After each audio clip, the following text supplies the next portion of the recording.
This is Hemant. And Jessica. And you're listening to the Friendly Atheist podcast. It's the end of the year. Please go to patreon.com/Friendly Atheist podcast to support the show. Mm-hmm. And today, for those of you who've been listening for several years, you've heard this before. For those of you who are relatively new, welcome.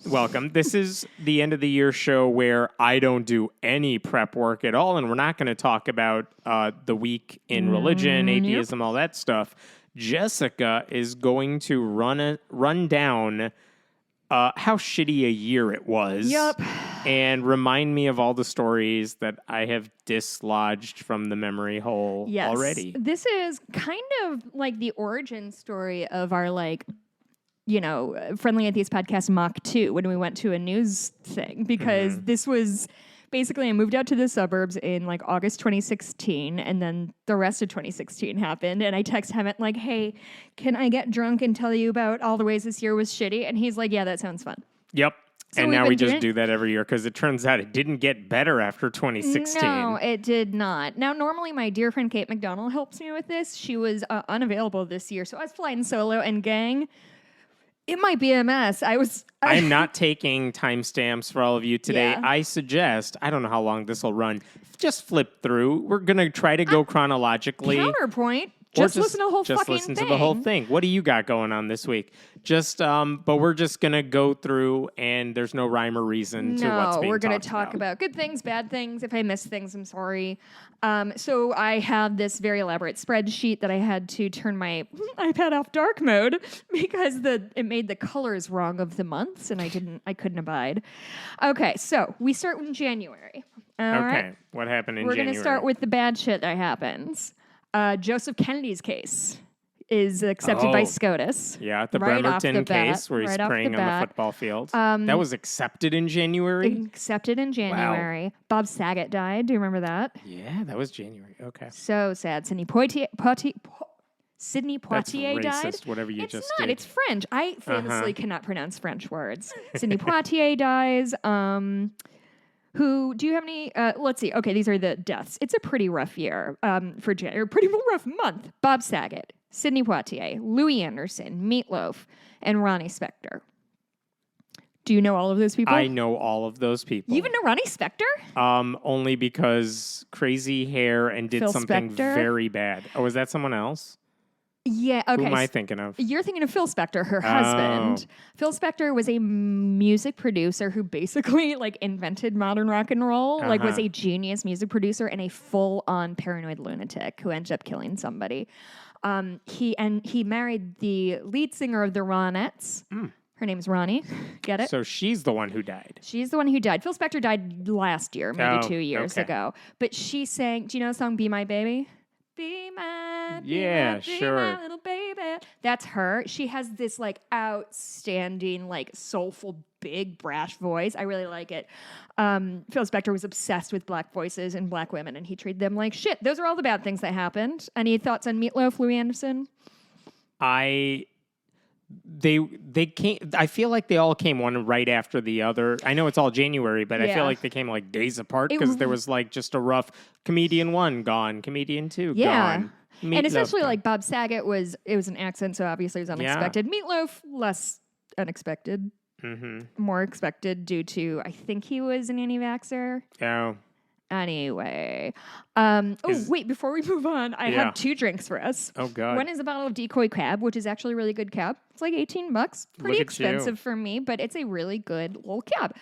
Now, more importantly, yes, this year we, as always, the Greiff family did a bottle White Elephant. Okay. And so my bit is I always get a bottle of Bailey's because the worst thing that happens is I go home with my own bottle. That's true.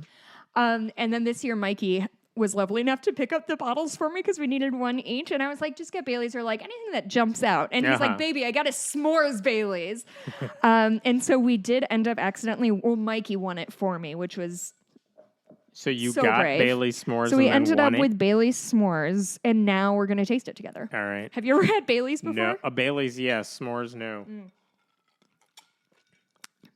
It's not bad. Oh my God, I like it so much. How embarrassing. It's like Bailey's with some marshmallowy nuts into it. All right, good shit that happened in January. Also, by the way, this is the first sip of a drink I've had all day. This is just my wired energy from being physically and emotionally exhausted. I'm just running on fumes. I was telling Jessica this week, like, I didn't go anywhere out of town for Christmas or anything, but we're like, let's do a little staycation in downtown Chicago, like 30 minutes from us. But this involved a restaurant reservation at that was already late at night with kids, but that's the time I could get a reservation at. Show up early thinking maybe they'll see this early. And then you're in the restaurant for 10 hours. Hour later, still don't have a table, but I do have 2 kids who are not handling it great. How late were you for the reservation? Oh, early for the reservation. But I mean like an hour.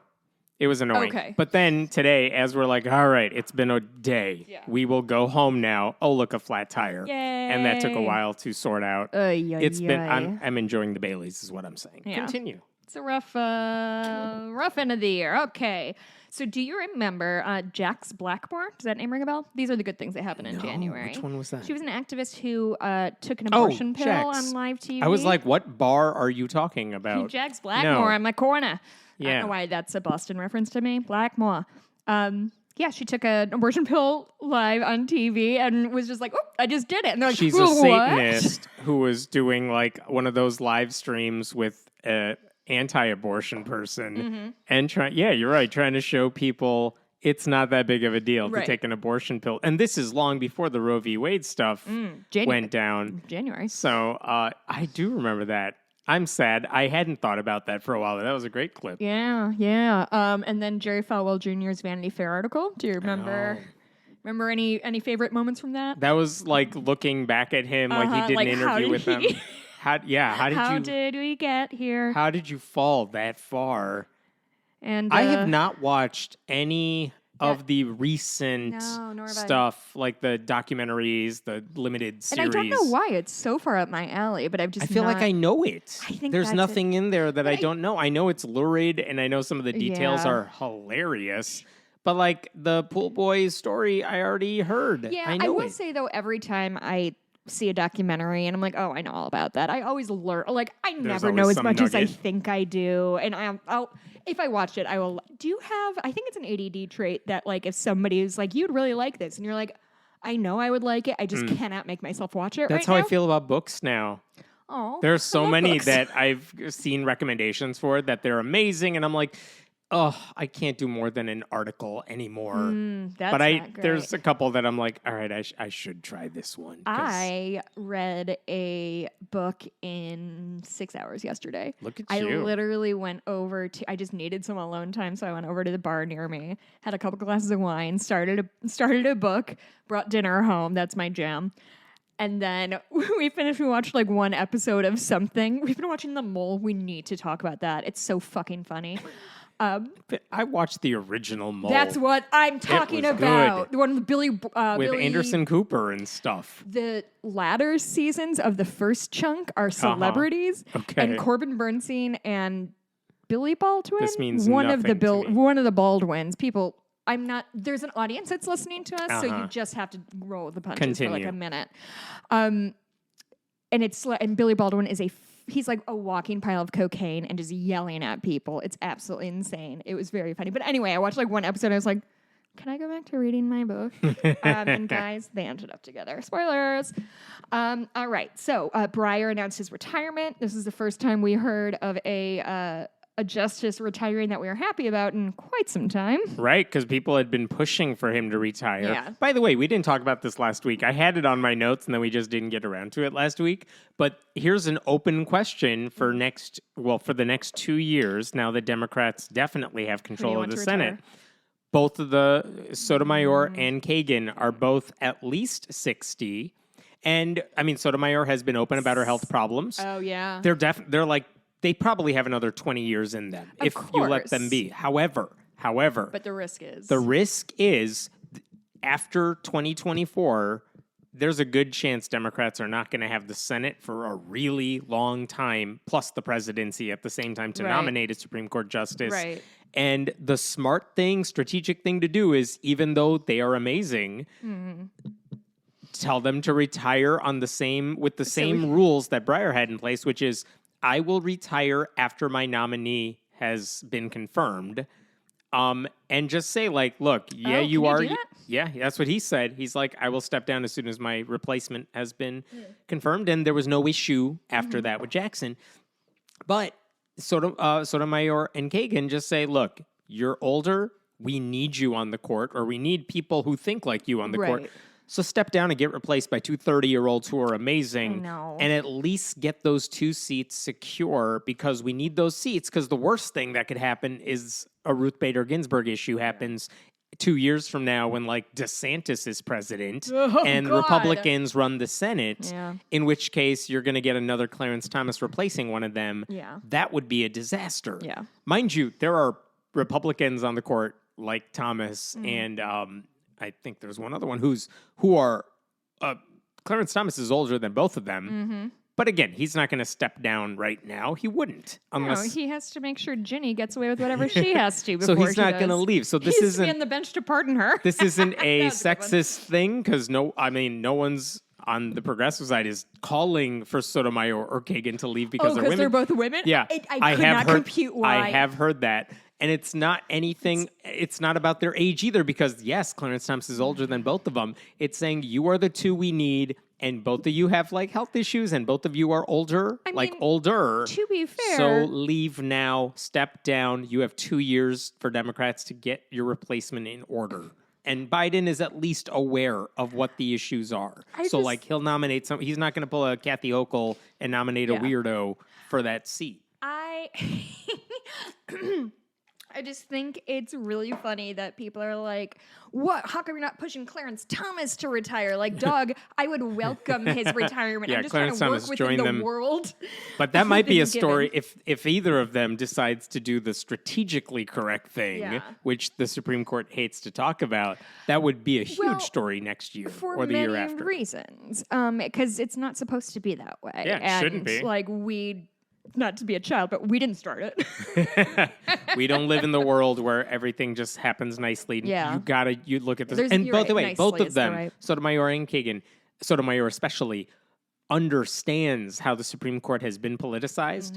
So again, as much as I would hate to see her step away from the Supreme Court, it's not that she would be retiring and doing nothing. Right. She could go on to an appellate court. She could still have judicial power. Sure.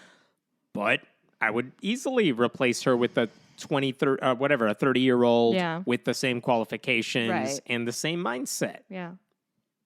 Anyway, something to look out for in years to come. Ian Millhiser, I think, of Vox is the one who started who wrote an article calling for them to resign, retire, and he got a lot of shit for it online, which I don't get because it's the right thing to say and argue. Well, it's hard because it feels very... it feels very Republican to be, like, strategic about... I am shocked Clarence Thomas didn't announce a retirement in the last months of Trump's presidency. Shocked. I cannot believe it. And I hope that was his ego talking, because we'll not see. Maybe he lives to 120 and then he wins. Yeah. We'll see. Christ. What if Clarence Thomas outlived me? He will. Put that on my gravestone. If I die before he dies, put it survived by Clarence Thomas. Oh, God. Okay. That makes one of you. Okay. Amy Schneider. That was January? January. All right. She was the most successful woman in Jeopardy history, I think. Yeah. Trans woman, did really great. Happy for her. Ahmaud Arbery's murders, got sentenced to life in prison. Remember, he was out jogging, I think, Georgia, ? Okay. They killed him because he was black, and they weren't, and they were pretty mad about it, so they just went ahead and those killed guys him. got convicted of hate crimes, right? Too? Well, yeah. I only have one little cell on my spreadsheet, so I don't need you to call me out. Did you know this year the first successful heart transplant from a genetically modified pig happened? Interesting. Isn't that interesting? I also heard, this is hearsay, this is not officially from the spreadsheet.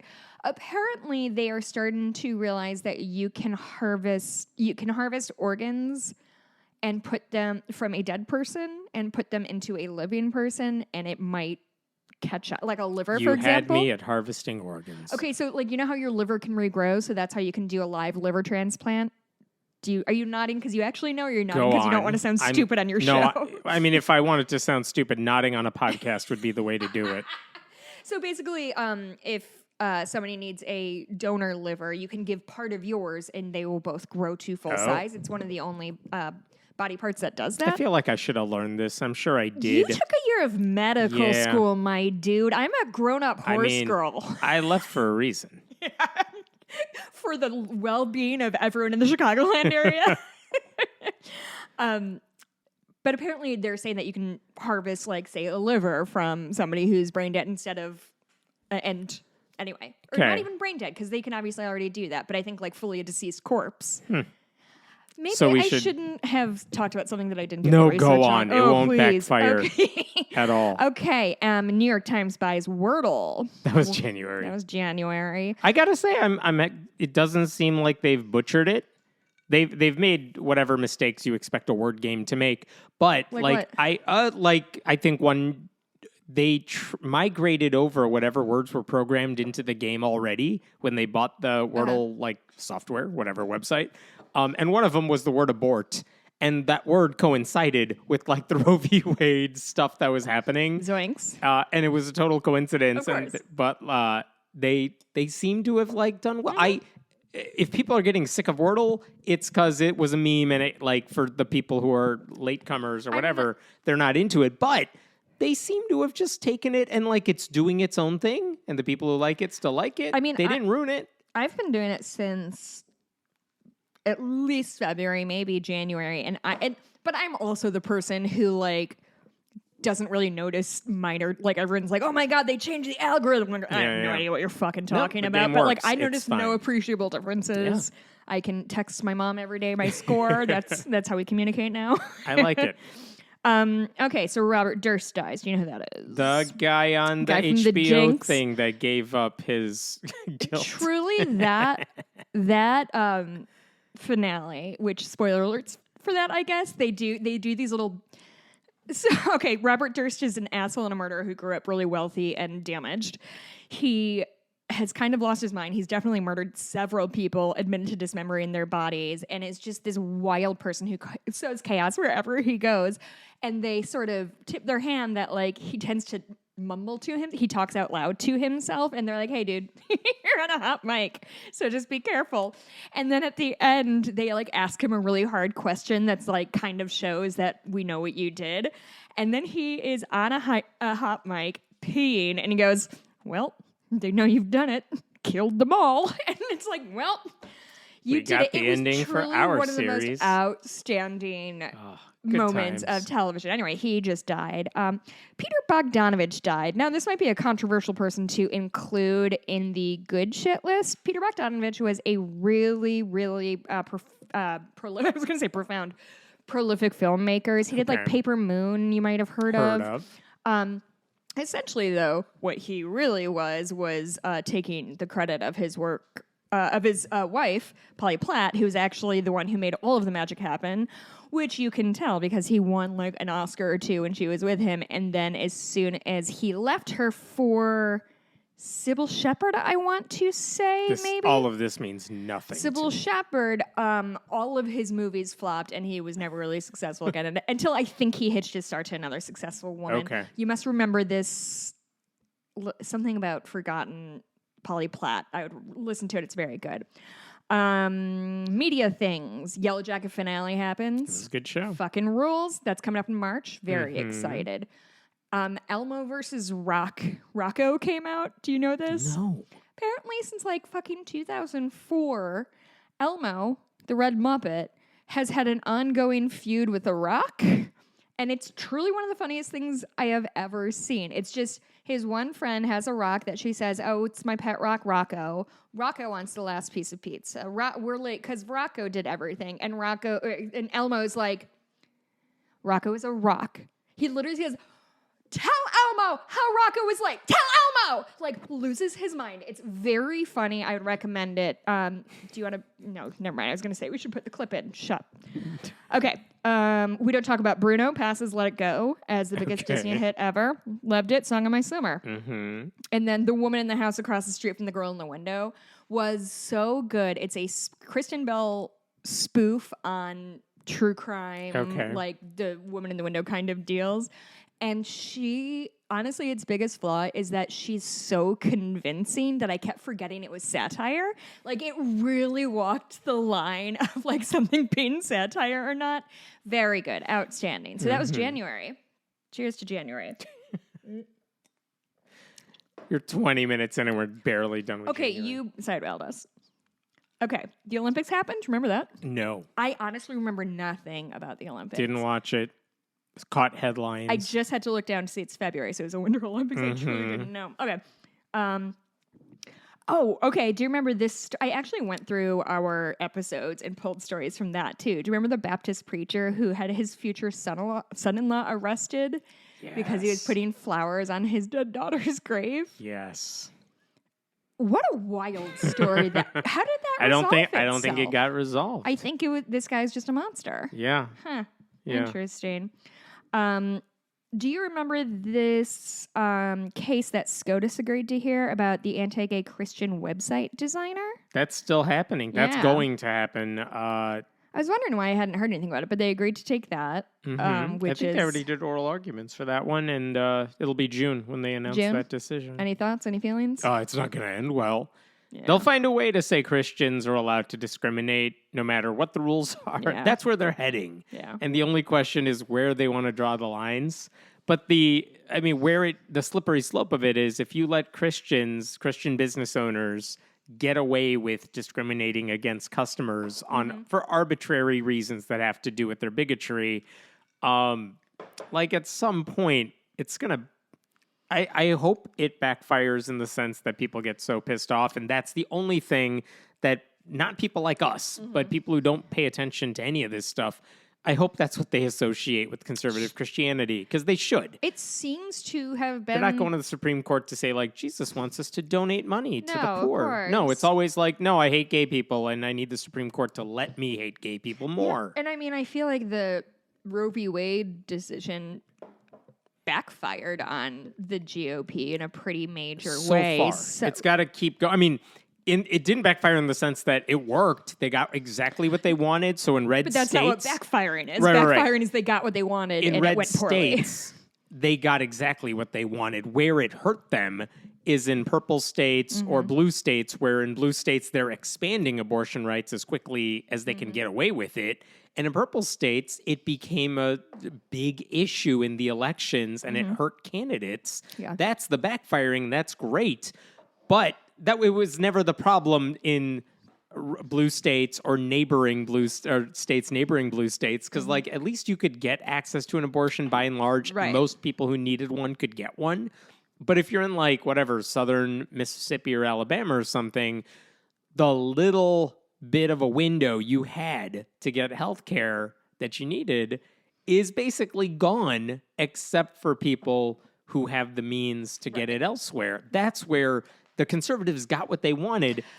And how do you push back against that? I wonder if part of it is you just have to tell people the horrific stories of what Christian law has led to, which is these horrific situations where you have assault victims who are children, who are forced to have babies, who can't take care of them. Of course, because they're in elementary school. Yeah. This is what the church caused. So if you want to be mad at someone, be mad at them. They're the ones who said this was a good idea all along. I hope that's where it leads, but it's not going to unless other people start pointing out that stuff constantly. And it's going to take years to fix what's been broken. But I am cautiously optimistic that the 2022 midterm results reflected the fact that the huge turnout, the historical turnout, I think is reflecting the fact that people are like, shit, like the people like I knew who were like, oh, they're never actually going to go after abortion. They're which was what I was told for my entire life. They're never actually going to do it. They by like people using who it should as know a better. campaign fundraiser, but they're never actually going to go through with it. Well, guess what? And I hope that was a wake-up call for people. And everything I know it was for liberal, a few people I know. progressive people warned about for a really long time has Literally absolutely come to everything. pass. It's a mess. Okay, Russia invaded Ukraine. That was in February. It feels like it's been happening for a million years. And then Truth Social is launched, which you know what I just learned like maybe a week ago is that the retweet function is called retruth. Yeah. That's nothing. Yeah. Every Twitter clone has their version of a retweet, and they all sound idiotic. Are they all just the same framework and then layer their own skin on top of it, basically? Yes. Is that really all it is? Yes. There's no... So whether you're retruthing or retooting, which is a thing on a different one. No, thank you. Mastodon. like they all sound dumb. The only difference is Twitter right now still has the type of people who set the agenda and what people are talking about. Like, so we were joking today when Greta Thunberg is going after that man YouTuber dude. He's a kickboxer. That guy. That's happening on Twitter. That's not happening on one of the other clones of Twitter. Okay. That's happening on Twitter, because that's where everything is happening. That's where all the news journalists. So you're saying nothing has gone viral on Mastodon, right? And it's probably not gonna because it doesn't have the audience to go viral. That's right. Same with Truth Social. Like Trump is there, and he's obligated to be there, like contractually obligated to be there. But no one's really following him. And if people are talking about Truth Social, it's because someone took a screenshot of it and posted it on Twitter. So, I guess I'm surprised. Like, I shouldn't say surprised because that's not the exact emotion I have, but like that they. Oh, this is so naive of me that they didn't take the opportunity. They being that whoever works for Trump, whoever runs the internet, whoever was trying to launch Truth Social didn't say like, okay, well, we're gonna do like a Twitter-like thing, but we're gonna borrow from Facebook in this respect and and sort of Frankenstein together something that works for us. But no, they just fully like copy pasted. Pretty much. Cool, neat. So people might have little niches on like Mastodon. They have a server or like Discord where they have a group that they communicate with, and that's all fine and well. Yeah. But in terms of having one place where everyone goes to talk about stuff, there's no clone yet. Yeah. And that's why it's really hard to leave. Yeah. For those of us who use it all the time. And even if something does happen, it will be at least 5 years before It'll take a while. I don't know how catches Google isn't on top of this. You know what? Google Facebook tried to do that terrible social media thing, and now they've just, I don't know, really committed to having the worst search engine ever. Like, I think about this all the time. You know what I want all the time? Ads. That's all I want.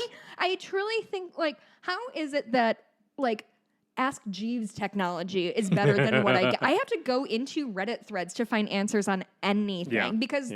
For nobody in Google had like the brilliant idea of making their search engine better. They just wanted to make money doing other things. So nobody said, hey, we should do an AI that says like, what is this question? Yeah. And if I'm taking a trip somewhere, if I'm going anywhere, I'm not looking on Google for reviews for that. Let me go on Reddit and like, here's the hotel I might stay at. Here's a place I might visit. Is it any good? Is it worth exploring? Worth going to? Let's see what people actually said. It really is such a Silicon Valley thing of do a thing and then on to the next. Yeah. Because instead of making it better. Exactly. Like, okay, we did Google. We figured out how it works. Not really. Like it's sort of a shit show. Like it's not really user friendly. I end up going to Reddit half the time, but you guys want to try to jump like, oh God, remember their fucking social media group they tried a decade ago? Yeah. What was it called? There were a bunch of them. Wave was one. Google Plus was one. Google Plus is the one I remember. Oh, boy, that was embarrassing.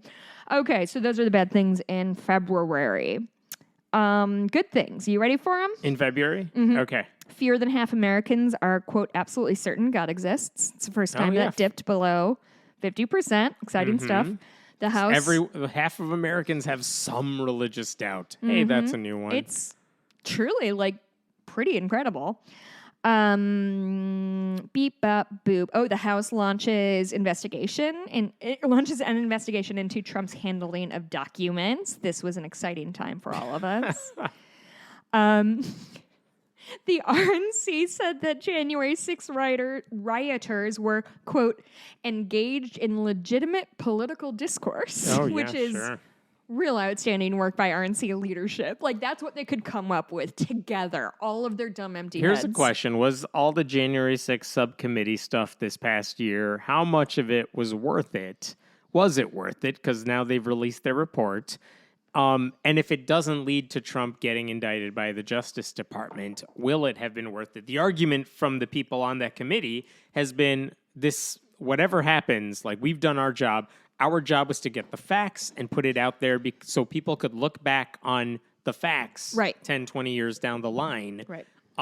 It's not just for political expediency. It wasn't for the midterms. Mm-hmm. Wasn't. In that sense, I mean, it looks the dumbest thing Republicans did is to say, let's put two crazy people on the committee. Truly. Nancy Pelosi said no, and then they said, fine, then we're all going to leave.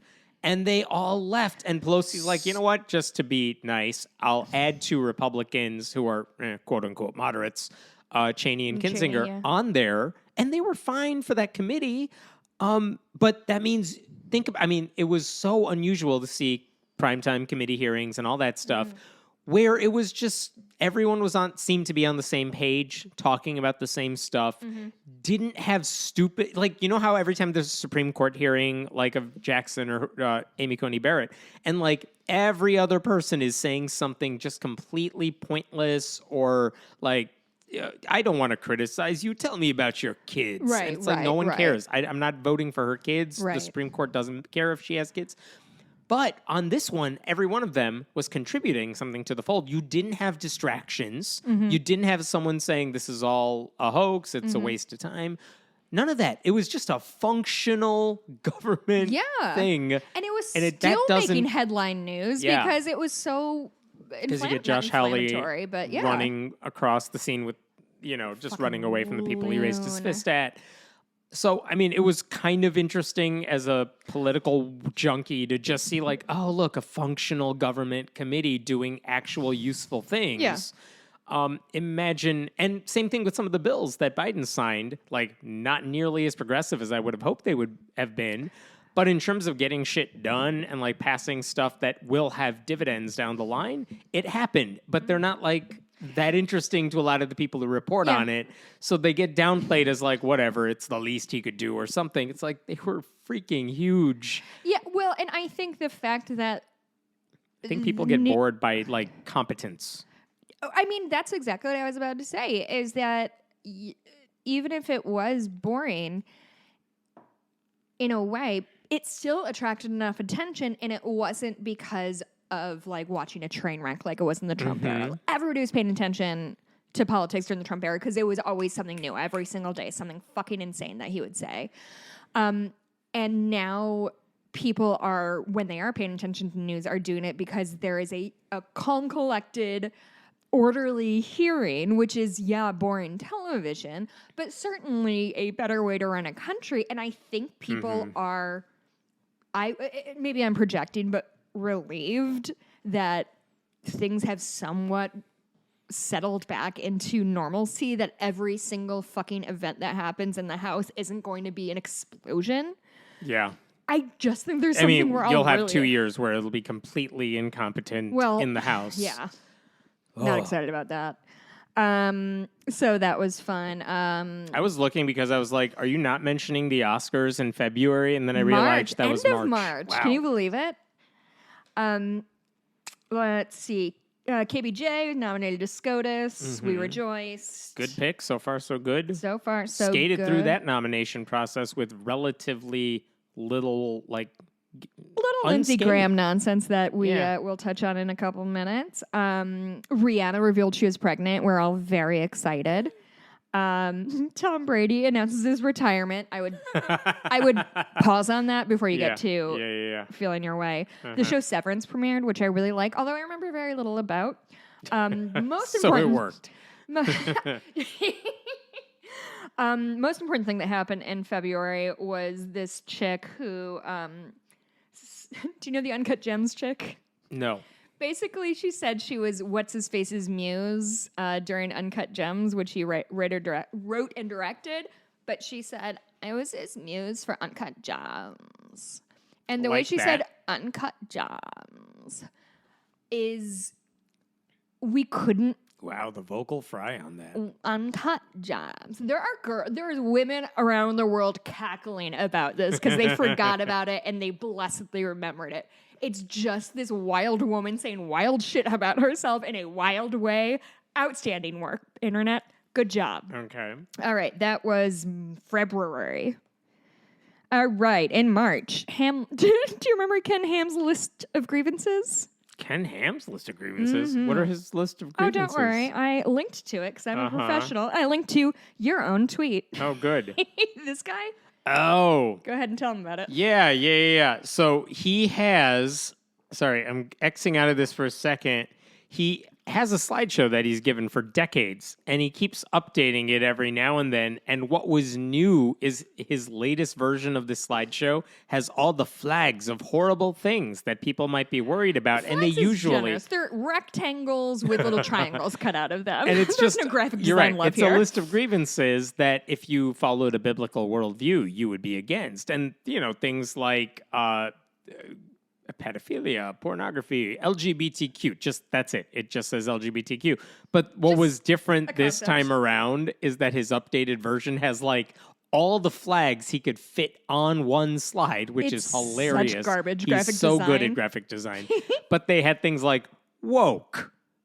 Just woke. Just woke. Not wokeism, not woke. Just woke. Liberals. He's against being awake. He's against mandates. Not mask mandates, which would be stupid, but at least I would know what he's talking about. But no, he's against mandates. Didn't God famously give 10 mandates? Or am I confusing that with something else? Yeah, different list, right? And then he's also mad about inclusion. Not LGBTQ inclusion, just inclusion. So he's just mad at anything and everything. Oh, I miss that. It was outstanding work. Okay, I need to take my cheat sheet back. I mean my iPad. Oh, I'm so happy you didn't remember that, and I could remind you of it. Man, Ken Ham comes and goes. Nothing he does or says is very long-lasting. It's truly wild. I think I've talked about this already, but Ross Blotcher just did a thing on Ono Ross and Carey where he went to the Ark Encounter and went to a homeschooling seminar. Oh, God. Run by Ken Ham, and it's very good so far. Mm-hmm. Okay. Okay, so that was Ken Ham's thing. We're going to walk into the world of Herschel Walker. Is that when he announced his candidacy? I don't have him announcing his earlier, candidacy. Right? What I do have is this is the first time he does X. Would you like to guess what X is? I have no idea. In March? No, I don't know what that would have been. Because it's not a new kid. He publicly denied evolution. That's it? That's so quaint. I know. Remember those days when that was our biggest concern? God. Of the dumbest things he said or done this year, I'm pretty sure that would not have made anyone's list. And yet? That's it made standard mine. Republican fare right there. Well, I pulled it out of our fucking podcast, yeah, no asshole. Kidding. He did so much more shit. Okay, it's only March. Can you Right. No, that's my point. I think I've forgotten about that one because it's so low. Because it started gentle and wonderful and lovely. We can handle this guy. He doesn't believe in evolution. He's typical stupid, which is, I could say that about pretty much every Republican candidate. And then it turned out, no, he was uniquely stupid. Yeah, he was former football player, brain damage. All right. Okay, back to Ketanji Brown Jackson. Her religious views were questioned by, do you remember who? Was that Lindsey Graham? It was Lindsey Graham. Of course Graham. it was Lindsey Graham. I don't remember what he said, though. I don't have the link to it. And I don't remember it being all that contentious because she happens to be religious. Yeah, she's Christian. So what are you mad about? Yeah, love it. Okay. Ooh, I have a new game element of this. I'm gamifying. Okay. All right. North Carolina Lieutenant Governor Mark Robinson. Mm-hmm. What did he pay for? An abortion? He sure did. But guess what? He doesn't believe in abortions. No, of course he doesn't. That happened. Okay. And now we come to the Oscars. Okay. Shit show. Yes. Complete shit show. Only for one reason. No. Was there many reasons? I'm sorry I said no that loud. Not the main thing, but one of the many. So the slap I forgot is the everything slap else. is the slap is the slap. But they did they showed fewer categories on television, even though it was the same length of time. So there was they got rid of costumes or whatever. Honestly, that was one I thought of too. But it was shit like that. They were just nobody cares. We're gonna do 5 more musical bullshit things. Mm-hmm. And then they did People's Choice, Twitter picks, favorite movie. And it just backfired spectacularly. I think fucking Sonic. Because they wanted to give Marvel something. Oh, yes, it was. What was it? I don't know. I still haven't seen any of them. It's fine. You know what? The old ones were really enjoyable. Like, I never saw Lord of the Rings, but it's like, that's doable in a day if I really wanted to. Lord of the Rings owns bones. I own all three. But like, all three movies and director's cut on DVD. If you want to watch it with me, we could do that if you want. I absolutely do not. But that's the thing. We could do that instead of Survivor next year. No. Too much. Damn it. But Marvel... It's much shorter than Survivor. Marvel, I'm like, no, I have to back up to 2009. I'm not... Here's the problem, though.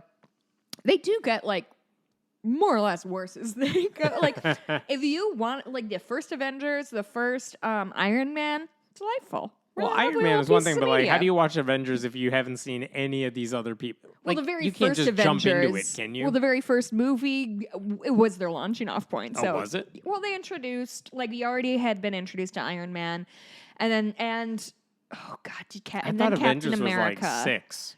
No, Avenger. Well, I think they did a Tony Stark movie, a Captain America movie, and then the Avengers. Don't at me. I genuinely don't care. But Avengers is meant to be pretty entry level shit. It's genuinely very entertaining. So if I back up like 12 years.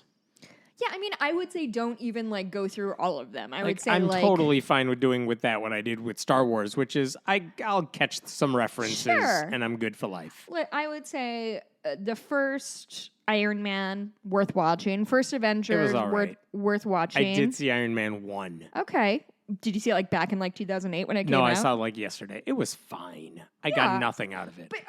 But you don't have the context of watching it in 2008. You know it in the context of like what the media we have is now. But the Captain Americas are both good. I'll take your word. And then like the second Iron Man is bad. That's the thing. I totally don't care. You could say it's amazing. There was 2 more Avengers that I liked. Like Black Panther. Endgame came out and it was like 6.5. Everyone said it was good. Black Panther was very good. It means nothing to me, right? Did you watch it? No. Well, of course it means nothing to you. You didn't watch it. That's how your mind works. I heard enough about it. I'm like, oh, okay. It sounds like it's a thing people like. I just want to throw back to part of our conversation earlier about when you think you knew something about a thing and you're like, I'm not going to watch that documentary. And then you watch, you're like, oh, I guess I really didn't understand that thing after all. I'm just asking you to connect some dots for me. I'll work on it. All right. Oh, God. And the slap. I don't know. Do you want to talk about the slap? Like, did it hurt Will Smith or no? Because he just came out with the movie now. I mean, it's what people are talking about. You know, they're not talking about the movie. They're talking about him trying to redeem himself. Truly, it was really... difficult to watch. Sounds very dramatic, but in the same way that when Casey Affleck won the Oscar after being credibly accused of sexual assault, watching Will Smith then go on to win a Best Actor, the Academy Award, which, you know, say what you will about awards, but it's the most coveted Oscar anywhere. So just watching horrible violent men continue to be rewarded for their bad behavior. I do not envy the Oscars for that. Like, whoever makes those decisions, like, what the fuck do you do? Like, assuming they... I mean, they voted before the slap. They voted before the slap, and, like, I don't know that the producers knew that Will Smith was going to win, but they couldn't eject him because if he did win, what the fuck does that look like? It was a mess. I think the only person that came out smelling like roses was Chris Rock because he made an innocent joke, granted naive, ignorant of the fact that she has alopecia, that Jada Pinkett has alopecia. She didn't just shave her head, which I don't know. Whatever. Say what you will. I don't know. He came out looking like a fucking professional. He got slapped hard. If anybody's watched that footage, he was pulling his full Ollie bullshit. Like, he wound up for that. Recovered in a minute and stayed on stage for like 5 more minutes to keep doing his job. Like, if I got slapped, I would start crying immediately. I would be on a puddle on the ground or fully... like, here's an instance. Beast mode attacking Muhammad Ali. I know it's Will Smith. I know the difference. What I miss about that is a perfect time when Twitter's working well. Beautiful. Because within seconds, I figured out what was happening. I saw not just what happened again and again, but like the uncensored versions from other countries. So like, I knew so really quickly he what he said and when the cameras went off. Was it get your name on my... Wait, get my wife's name out your fucking mouth? Yeah, thanks. Now we're censored on YouTube. We're not. You don't know how anything works. But like, yeah, you heard all that. Everyone's talking about, on Twitter anyway, is talking about the same thing at the same time. It's so much fun. It happened today for the first time in a long time. It's so much fun when everyone is making fun of the same thing. Yeah. And yes, there is an educational aspect of it. And there's a racial aspect to it. And all these... ways that everyone has something to pitch in. It's so much fun to be on social media when that stuff is happening. And that's why I don't like Elon for ruining it. It genuinely is a bummer because I watched... Did you watch White Lotus too or no? Yeah. You watched it to the end? Yeah. Okay, so I found... I won't spoil anything, but I found the entire show to be like unpleasantly stressful to watch. Like the first season, it was like a lot of despicable people, but then a lot of like hopeful people and people doing their best. And this was a little too much on the like everybody's an asshole in this scenario. But I just loved the finale. Like I have never been turned around on a show. Like I'm not going to watch it again. It was too stressful. It was genuinely, I'm not exaggerating, truly triggered my fight or flight a couple times in the finale because it's so tense the whole time. But that was another moment of one of the reasons I wanted to watch White Lotus like every Sunday night was because I wanted to be part of the Twitter conversation. And we so rarely get to all experience something together. So and thank it you, ends up Will being Smith, sports, for bringing us all together. Right. So it ends up being sports or awards shows or the very few weekly shows that we get, which I don't know is what it is. I cannot wait for Yellow Jackets to come back in March. Okay, so that is the Oscars. Don't say gay. That starts. That just started? In March. It started. Yeah. Ginny Thomas showed her whole ass is what I put here. I didn't put down specifically what she did. But Ginny Thomas, the was aforementioned Clarence Thomas's. I think that was the that insurrection thing that she was like hanging out with all the right-wing radical groups. Yeah, I think it was in that neighborhood, but you know, we don't need to narrow it down. Madison Cawthorn's cocaine story. Do you remember that? Oh my God!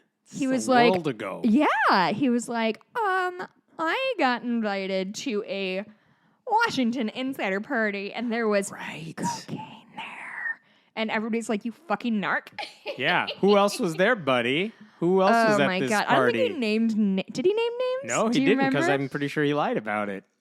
There was some fun pictures I found of him, like, lightly dressed in drag. That was one of the high points of, like, the year Madison Cawthorn losing, granted, to another crazy Republican. Who cares? But him losing, period...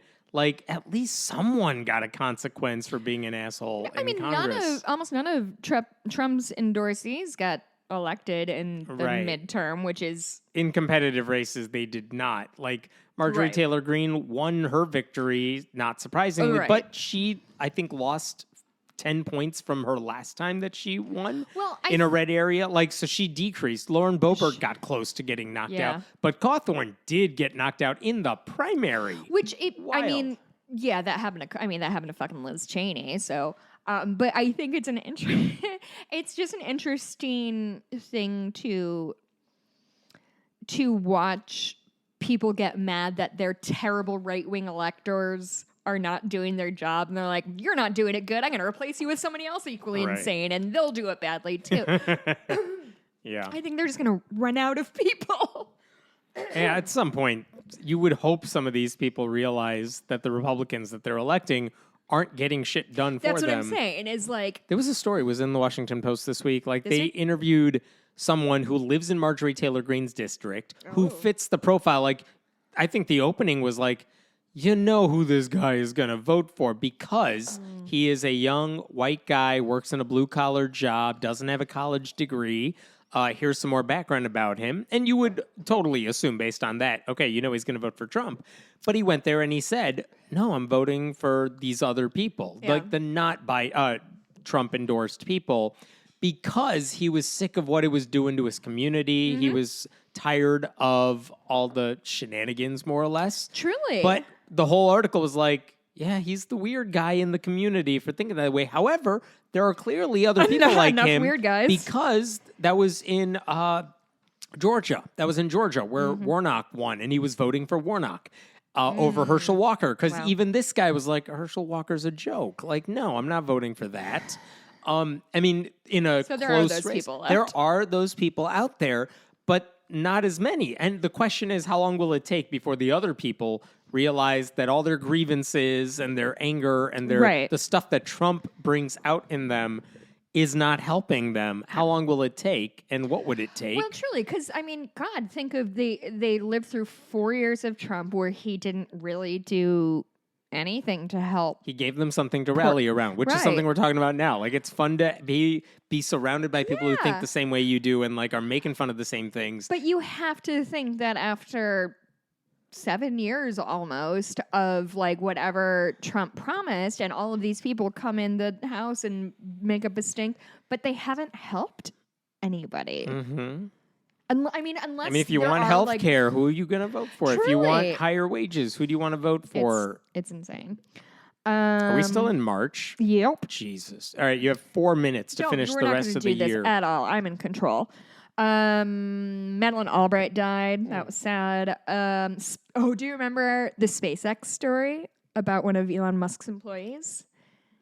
Go on. He accused her of being, like, he tried to hit on her. Okay. And then he's like, oh, I'll buy you something. What did he say? Like, buy you a horse or some shit like that. I do not remember the specifics of that story. SpaceX harassment. But so basically, he had he paid $250,000 to a flight attendant to quash a potential sexual harassment lawsuit against him. Oh, interesting. Yeah, I forgot about the sexual harassment lawsuits. Love that. I can't. I feel like he offered her a horse or something like that, which I wish I'd looked up before. Seems like his vibe. Sure. And then, last bad thing for March: Tom Brady unretired. I have not watched much football this year. The Bears were out of it after like 2 games, 3 games maybe. Oh, I don't watch football because I have morals. No, I don't worry about that. It's just been nothing. I'll watch again when the playoffs start. It means it. I don't care. Baseball didn't pay attention to all season. I have that in here. The Astros won. Maybe the World Series I kind of watched. But as someone who likes baseball, it's like, there's nothing this year for me. Well, I mean, I've made this rant a million times. Mikey and I haven't been able to watch a Cubs game in our home for 4 years because we cannot get a Marquee network. We literally can't get it because we don't have any kind of cable. I'll get you the bootlegs. Don't worry. Can you do that? But I haven't gone to a game. There was no reason to go to a game this year. Oh, I went to a game with... director in front of the show, Tyler Measom, and it was fucking awesome. It ruled. Everybody go watch whatever Tyler Measom's latest thing is. I think Murder Among the Mormons is the most recent. Okay, so Tom, we did that. All right, so good things in March. Are you ready? We're going to blaze through them. 10-year anniversary of Reason Rally. We kind of talked about that already, and its legacy. But 10 years is also, that means 10 years since we first met. Which I know you like really circle that date. Yes, clearly. All the time. Brian Houston resigned from Hillsong Church. Oh. That was exciting. Big, powerful megachurch preacher. Goodbye to him. He has a trial going on right now. Oh, on what? And I think he covered up his daddy's abuse. Really? Yeah. Oh, that's too bad. I hope he doesn't end up in jail for a long time. The MLB strike ended when owners agreed to collective bargaining. I don't know if you remember that. Do you remember they were on strike at all? Baseball's out of my mind this year. Fair enough. Coda won Best Picture. Did you see Coda? I did see Coda. I loved it. It was like, the last part felt like a real, like, appeal to me personally. And, like, how hard can we make Jess cry? But I loved it. It was so sweet and wonderful. The movie Everything Everywhere All at Once came out. Didn't care for it. What? I almost screamed. You saw it?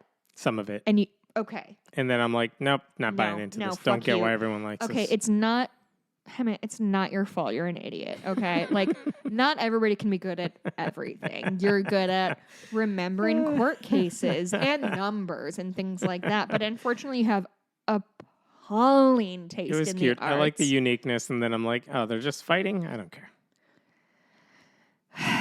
Okay, that's fine. I'm not mad. God, as the son of immigrants, how is this not like... I saw one Brown movie this year. You should be proud of me. I saw it last week. It was fine. Jesus Christ. I saw some other stuff with subtitles, I'm sure. Oh, I'm sure. It's because you don't speak the language of your parents, so that's how you have to have subtitles to talk to them. That too. HBO premiered a documentary about Spring Awakening in, I think, the 15-year reunion. And Spring Awakening, I've had sort of like a moment with this year. I spoke about it in the wake of Roe v. Wade being overturned, because it's essentially a story about like young children or like, tweens and teens in 19th century Germany. Their parents one specific character, parent will not tell her what sex is, what babies come from, but she's 14, she's curious and has feelings. And it is about sexual awakening, but mostly, and like the more I watch it, the more I like think on it, it's about how adults let children down.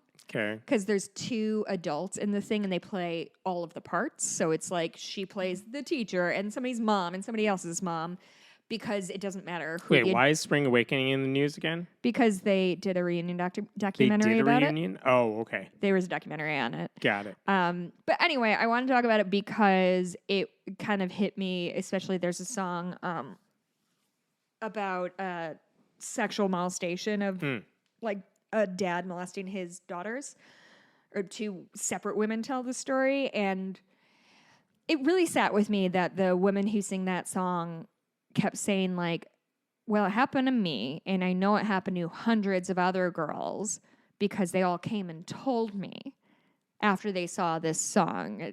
It's not called Child of Your Beauty, but it's something like that's what the refrain is. And the fact that it kind of popped out, or I watched it right before Roe v. Wade got overturned, and really had it in my head of these people who are making this law don't care about women, not because they want them to get pregnant, don't believe in their sense of choice, but like there's millions of children who have been abused by their parents, not by these groomers, not by these billionaires. Mm-hmm. And nobody gives a shit about them. All they care about is punishing women for having sex. Anyway, it's just been something I've been like sitting with all year, and I just wanted to talk about it more. Also in March, Our Flag Means Death premieres. Rules. Queer Dreams. Love it. Love the costumes. Wonderful show. Delightful. I've watched it thrice. Okay, moving on to April. I don't remember this, and I meant to look it up. Do you remember the Tennessee cop who baptized a woman against her will? Yes. What? He stopped her. He took her to her home or something, and she came out, and he said, I'm going to baptize you. She basically felt like she had no choice, so she went along with it. And then, separately from that lady was found dead, like months later. Oh my God, I forgot. And that was a separate story. Part. But that was disturbing because she had filed a lawsuit against the police department. There's no way that's not a suspicious death, right? Suspicious is a right word for it, but I don't think it's been resolved. Okay. What month are we in? What was I just talking about? April. Okay, I have 3 words for you, Hemant. Okay. Are you ready for them? Yes. Jesus. Guns. Babies. Oh my God. The world's greatest campaign slogan. That was that lady. Was it Candace something? I don't know. I literally only wrote down Taylor, but I don't remember. Was that Georgia? I can't remember if it was Georgia or Alabama. I think it was Georgia. That was her campaign slogan. I mean, it's so outstanding. It's just a great piece of work. And she lost. And then her whole thing was, I'm going to destroy this like monument that's in my area. And how'd that go? John Oliver did a whole segment about that crazy monument and why it's weird as hell. And then someone like vandalized it and blew it up later in the year. What was it called? don't? I don't remember. Yeah, okay, because I saw that and I was like, oh, I don't want to learn about that again to talk about it. But it was one of those, like, it got my attention because of the religion and politics tie. Yeah. Then it got the attention of, like, the comedy world because it's an insane backstory. Yeah. And then it became news for a totally different reason. And somehow all these things are intertwined. Oh, it's outstanding. Mixed all of my worlds together. So good. The Florida versus Disney controversy started brewing. Disney handled that so poorly. Listen, there is not a human being involved in that situation who handled it well. Yeah. Not a one. So Ron DeSantis goes after gay people. Disney's like, hey, we won't take all a of the gay stance people." on this. So instead of defending their workers and civil rights, they're like, Ron, we don't do anything to us. And then Ron DeSantis is like, I'm gonna take away everything you have. Mm-hmm. And now the guy who ran Disney is fired. They brought back the old guy. Is that what happened? Is that how that story ended? That's one of the reasons he's people hated the old guy. Bob Iger? No, that's old guy. Old guy. But they brought in, I think they brought back Iger and they got rid of the guy who was his replacement. Because one of the reasons is because he badly handled DeSantis in all this stuff. Sure. And people wanted more. It's not the only reason, but one of many. Come on, Disney. Don't worry, I'm sure he got an $8 million severance. I'm sure he did. Okay, ready for the deaths of April? Okay. Naomi Judd. Okay. Matriarch of the Judd family. Mm-hmm. Any thoughts? No thoughts. Cool. Orrin Hatch. All right. Complicated legacy. Yeah, part of the ADA, but also vehemently everything else. Anti-everything else. Yeah. I really, again, didn't have the emotional effort to dig into him enough to decide I should have put him in the good column for dying. But listen. He was out of office. But listen, he co-signed the ADA, and I feel like I have to give that to him. So we will officially, as a podcast, so what year was the ADA signed? 70-something, maybe? Or was it 80? Something. God, it's probably 92 and we're totally wrong. So embarrassing. But I was going to say, if that's his high point, it didn't get any better after that. No, it's true. It is 1990. You're fucking lying to me. Was I thinking of the Civil Rights? But that means he had 30 more years of not doing anything. Civil Rights Act 1967? Civil rights was passed in 2017 and not a second before. No, I don't know. Okay, Gilbert Gottfried died. Oh, that was Gilbert Gottfried and somebody. He was young. Else, he was young. Somebody else died, and it was one of those things that I had no opinion on them, and then they died, and everyone's like, he was 67. Yeah, he was young. I don't know what happened, but he was one of those people who all of a sudden everybody's like, hey, Gilbert Gottfried was low key the nicest guy in Hollywood, like that kind of thing. It's sad, obviously, that's what it takes, but it's nice to hear that a guy who's been in my periphery my entire life. Yeah, no kidding. He was fucking Iago. Right. How many times do you think I've seen that movie? Mm-hmm. How old do you think I was when I found out Iago wasn't an original name, but a reference to Othello? It's called College, everybody. Look it up. Uh-huh. Anyway, apparently he was a good dude, I think. All right, the good shit from April. Rocking through April. Do you remember ChosenSucks.com? Oh, yeah. I completely It's a very forgot popular Christian series about the life of Jesus. Super popular. Yeah. Very popular, especially in those circles, and has a huge audience. And they put up billboards saying The Chosen sucks that looked SUX. like their billboards had been vandalized, except it was purposely vandalized by them. And that was the design. It reminds me of in order to feed the persecution complex. It reminds me of that white guy who wrote Blacks Rule in spray paint on his own driveway. And he's like, the blacks, this is how they do. Yeah. So that was fun. The kind of Elon Musk Twitter thing starts to pop off in April. Twitter's trying to squirm out of the purchase to do whatever. God, this was a fun story to follow. Or trying to screw him into buying it for a crazy amount of money, and it worked. And it worked, because he's a full-on idiot. SpaceX went to ISIS. Jesus, Jessica. Nicely done. SpaceX took tourists to the ISS. I don't know why I put that under good things. That's roundly not great. I think I got confused again. And then finally, good shit. April, media, Dairy Girls. Season 3, final season, premiered, and guess what, Hammett? It fucking ruled. Derry Girls season 1, 2, 3, not a moment is wrong with them. They're so fucking funny and comforting and wholesome and hilarious and heartbreaking. That does not sound like something I would watch. It's about girls who are our age. They're growing up in the 90s in Ireland during the Troubles. Do you know what the Troubles are? Yes. Okay. Do you really? No. It's Protestants versus the Catholics, Yes. basically the British versus the Irish. And it's Nothing just about this show is appealing to me yet. And it's a comedy. Not appealing to you. No. It's white girls because they're Irish. Does it count if they're Irish? Right. Anyway, us Irish got a lot of discrimination back in 1908. And so I would like you to know that I'm basically a minority just like you. Thank you, Herschel. Thank you. Yes. Thank you, George Santos. Guys, if you're like around my age and looking for something wonderfully nostalgic, Derry Girls is absolutely outstanding work. Okay. May. All right, we're about to get into this summer. This summer was brutal. It's been 7 hours. You better. We do this every year, and guess what? It never gets faster. And the more you tell me we're going long, the slower I'm going to talk. I see. Keep drinking. You think that's going to get me to talk less? Lols. Okay, so May. This was tough when the Roe decision was leaked. Mm-hmm. I'm still shocked that Politico. Nope. Politico's two reporters who reported on the leaked draft that turned out to be almost identical to the final draft. We still have not heard how they got it, who leaked it. One day they're going to reveal that. And that's journalistic integrity, my friend. It's amazing that they not only got the biggest, like, can you imagine if that scoop was wrong? Oh my God. They got the biggest scoop of the year, arguably the biggest journalistic scoop of the year.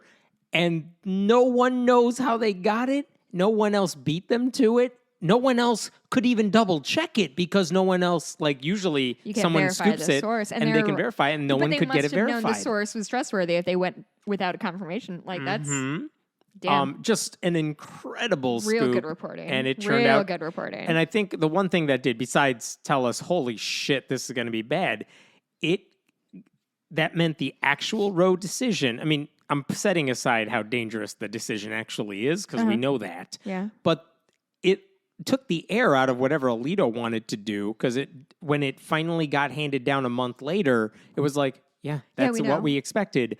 But it also got people in motion. Do? Like if he had just announced and people weren't sure if Roe v. Wade was going to be overturned and then the decision came down, like, holy shit, this is bad. No, the story was... But the Supreme Court shouldn't...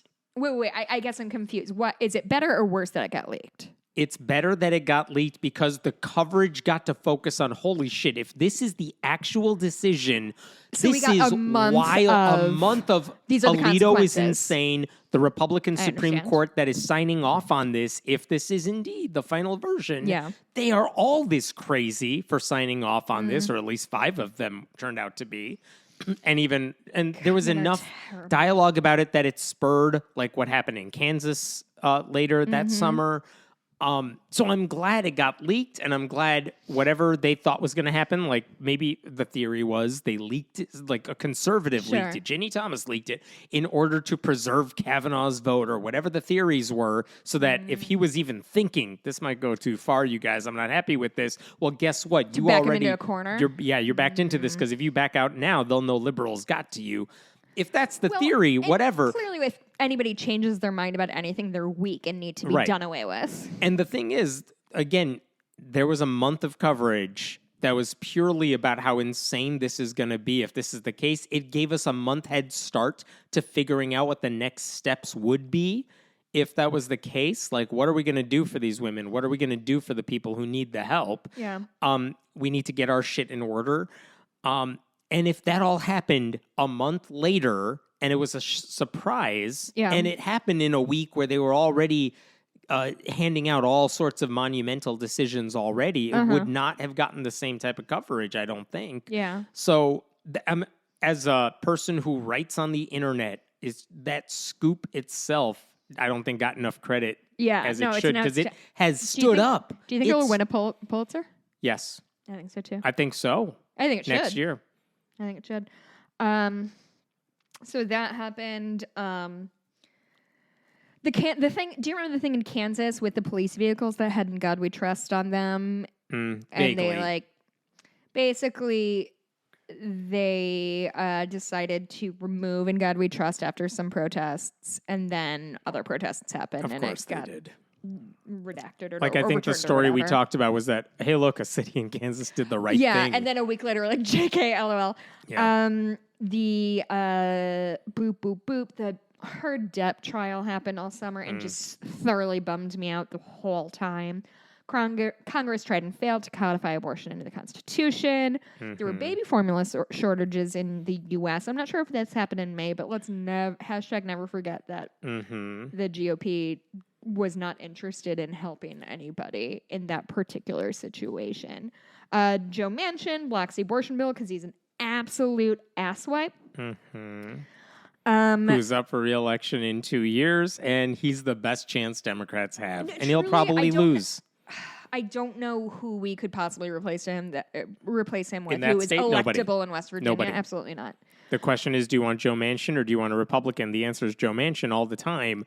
Like, he's, for all his faults, he's the only Democrat who can win, and he's voted for all the judges, and he's voted for a lot of the Biden bills. Yep. So it's like, I wish we had more Democratic senators so he would be a non-factor. And by the way, now he is almost a non-factor with 51 votes instead of 50. Truly, yeah. It doesn't mean because the House is in Republican control, you won't get everything either, but that's an ideal situation. Now Manchin can do whatever the hell he wants, and it won't make or break everything. Right. In May, we also had both the Buffalo shooting and the Uvalde shooting, which happened, I think, within a week of each other. So the Uvalde shooting was, obviously especially harrowing because it was in elementary school. We also got a real strong glimpse into what police incompetence looks like. Yeah, no kidding. And I don't know. And nothing has changed. They haven't done anything there. I think that area voted for a Republican who's for more guns anyway. Yeah, that will help. So it's not going to change. I mean, they arrested women trying to go into the school to save their own children because the police wouldn't do it. Like, it was breathtaking. It was breathtaking. Some deaths in May. Ray Liotta died, which was surprising and frankly kind of, I was going to say devastating, but like a bummer. He was still working. He was not old, was he? No, he was probably in his 70s, but like some shit of his came out recently. Blackbird, maybe, I think it was, which I really, really, really liked. If you like kind of like slow simmer tension, Blackbird is very good. Ray Liotta's, I think, last role, it's about a prisoner who tries, it doesn't matter, it's good. Okay. Did I talk about the Heard Depp thing? Yes. Yeah, I don't. Ugh. Ray Liotta. Did I miss Nick? Okay, I guess not. And then also Mike Haggerty, who was the janitor for Friends. He died. He was very funny in that show and very adorable. Good shit in May. You ready for it? Okay. Men's and women's soccer players get equal pay now. Nice. Really big deal. Very exciting. Wonderful, wonderful news. I have this in good, I don't know, Top Gun Maverick opened a huge success. I also heard that like fucking the Air Force was recruiting at that sounds about right. At movie theaters or whatever. And I'm putting it in a good thing because Mikey really liked it and a lot of dudes I know really enjoyed it. And like boys should get nice things too. Okay. Yeah, it's just testosterone. Okay. Harry Styles' new album, Harry's House, debuts. My niece really likes it. As It Was has been stuck in my head for 6 months. My favorite story of May is that Pete Davidson goes out in public for the first time with Kim K. They go to the Met Gala together. And they started dating then? Mm-hmm. Okay. Let me tell you about my adoration of Pete Davidson. Why? And it has nothing to do with anything about him as a person. It has everything to do with the fact that he is a stunningly average-looking dude who is locking down some of the most famously beautiful women in the world. And dude bros are like, he must have a big dick. And all the women are like, I bet he just is nice. Like, truly, that's what everybody's been saying. Like, he just, like, asks questions and listens to the answer. So it's just been delightful for me to watch, like, 6 months of like, incels spinning their wheels like, oh, she just wants him for his money. Kim Kardashian wants somebody for their money? Are you sure about that? It's just been really wonderful to see because I know that guy. He is charming and charismatic and nice to you, and who cares that he's a goon? Like, he's a nice dude, and that's all that matters to women usually. Okay. All right, that was May. We're into June. Richard Dawkins won't shut up. I don't know what that means. Perennial. What was he talking about? I don't know. Who cares? Carson versus Macon. Mm-hmm. Which one was that? That was a Supreme Court case involving, was that Maine schools? That was Maine schools. That's exactly what it was. That was the, one of the first dominoes to fall in the fall of separation of church and state we saw. Yeah, where taxpayer money can pay for religious schools. Yeah, that was bad. Inflation was going all over the place, high gas prices. There was a mall shooting in the Phoenix strip shop. Do you remember that one? I think that was in a massage parlor. I think that was that one. And this, on the heels of the Uvalde shooting, SCOTUS struck down laws limiting concealed weapon permits in New York City or in New York. Mm-hmm. Basically, somebody sued and say I want. It doesn't matter. It's gun control law got struck down in New York, and it was right on the heels of the school shooting, and it's just not a great look. In June also happened. January 6 hearings began. Okay. Exciting stuff. Televised. R. Kelly. Smart move. Mm-hmm. They did it prime time. Totally. They made it a big deal. I don't know if it swayed any voters, but it was still good. It must have. I believe it. I don't believe there are people out there who have no opinions. Swayed because there was no red wave the way they thought. So clearly people changed their mind about what the fuck was going on. Whether or not we know this was what it was. Right. That's the thing. I don't know if that's the reason, but I wish it was. I wish saying, look, democracy is important and Republicans are against it would be a campaign strategy. But I still... I find it hard to believe there are people who have no political opinions, then hear something like democracy matters. They're like, yes, it does. I will vote. Ooh, that was so reductionist. It kind of hurt my feelings. It's true. I say it every time. Yeah. R. Kelly was sentenced to 30 years, which was great news. Internet Explorer finally died. Great news. Great news. Did you ever watch the show with the bear? No. The bear, do you know anything about it? That sounds familiar. I'm sure I saw something with a bear. A wildly successful master culinary chef inherits his brother's roast beef shop in, it seems like Cicero seems to be. Well, you don't like people or food. So I'm not sure what to tell you here. And it has beef in it. Uh-huh. Everybody besides Hammett loved this show. It was very high stress, and it got a lot of people saying yes, chef to people, and that made me laugh really hard as somebody who's worked in a kitchen. It's very, very, very fun to watch, and also makes me very happy that I stopped working in restaurants at the level I did because it seems quite stressful, and the men seem terrible and on cocaine. Kate, do you know who Kate Bush is? The running up the hill. Yeah, you nailed it. I didn't watch the show. I know the song. That's how I work. So the funny thing about this is 3 people listening to this will recognize when I was in Louisville for my meetup in 2021, we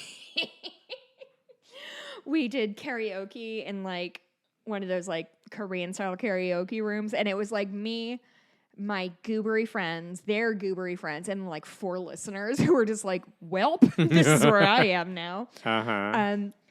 But Leslie, my best friend, and her friend Kate sang a song called Wuthering Heights. That's literally a sung version of Wuthering Heights, and it's Heathcliff. And Leslie and Katie karaoke'd that to all of our confusion, and then genuinely 6 months later, Kate Bush is like fucking at Leslie apparently is obsessed with Kate Bush. She's really thrilled with her resurgence. Kate Bush has like this modern dance background, and she's like about as good a dancer as me, and so all of her music videos are her being like, I'm gonna do some jazz dancing, and it's very good. Leslie does an outstanding Kate Bush impression. I'll put it up somewhere. So that was exciting. Keep Sweet, Pray and Obey premiered. Did you get around to this one? This was the thing about the Mormon church and what's it called? Keep Sweet, Pray and Obey. This is the first time I've heard that phrase. Oh, this is Warren Jeffs. It's a documentary essentially about Warren Jeffs' takeover of the Mormon church, the fundamentalist Mormon church, and like the havoc he wreaked and the women who he hurt and who escaped. Everybody I knew was watching it, but apparently haven't. Oh, doesn't know anybody. I forgot. No.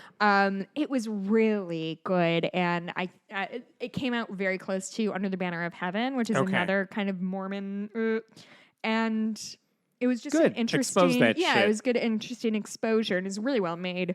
And then finally, for June, it's the 50th anniversary of. Do you know?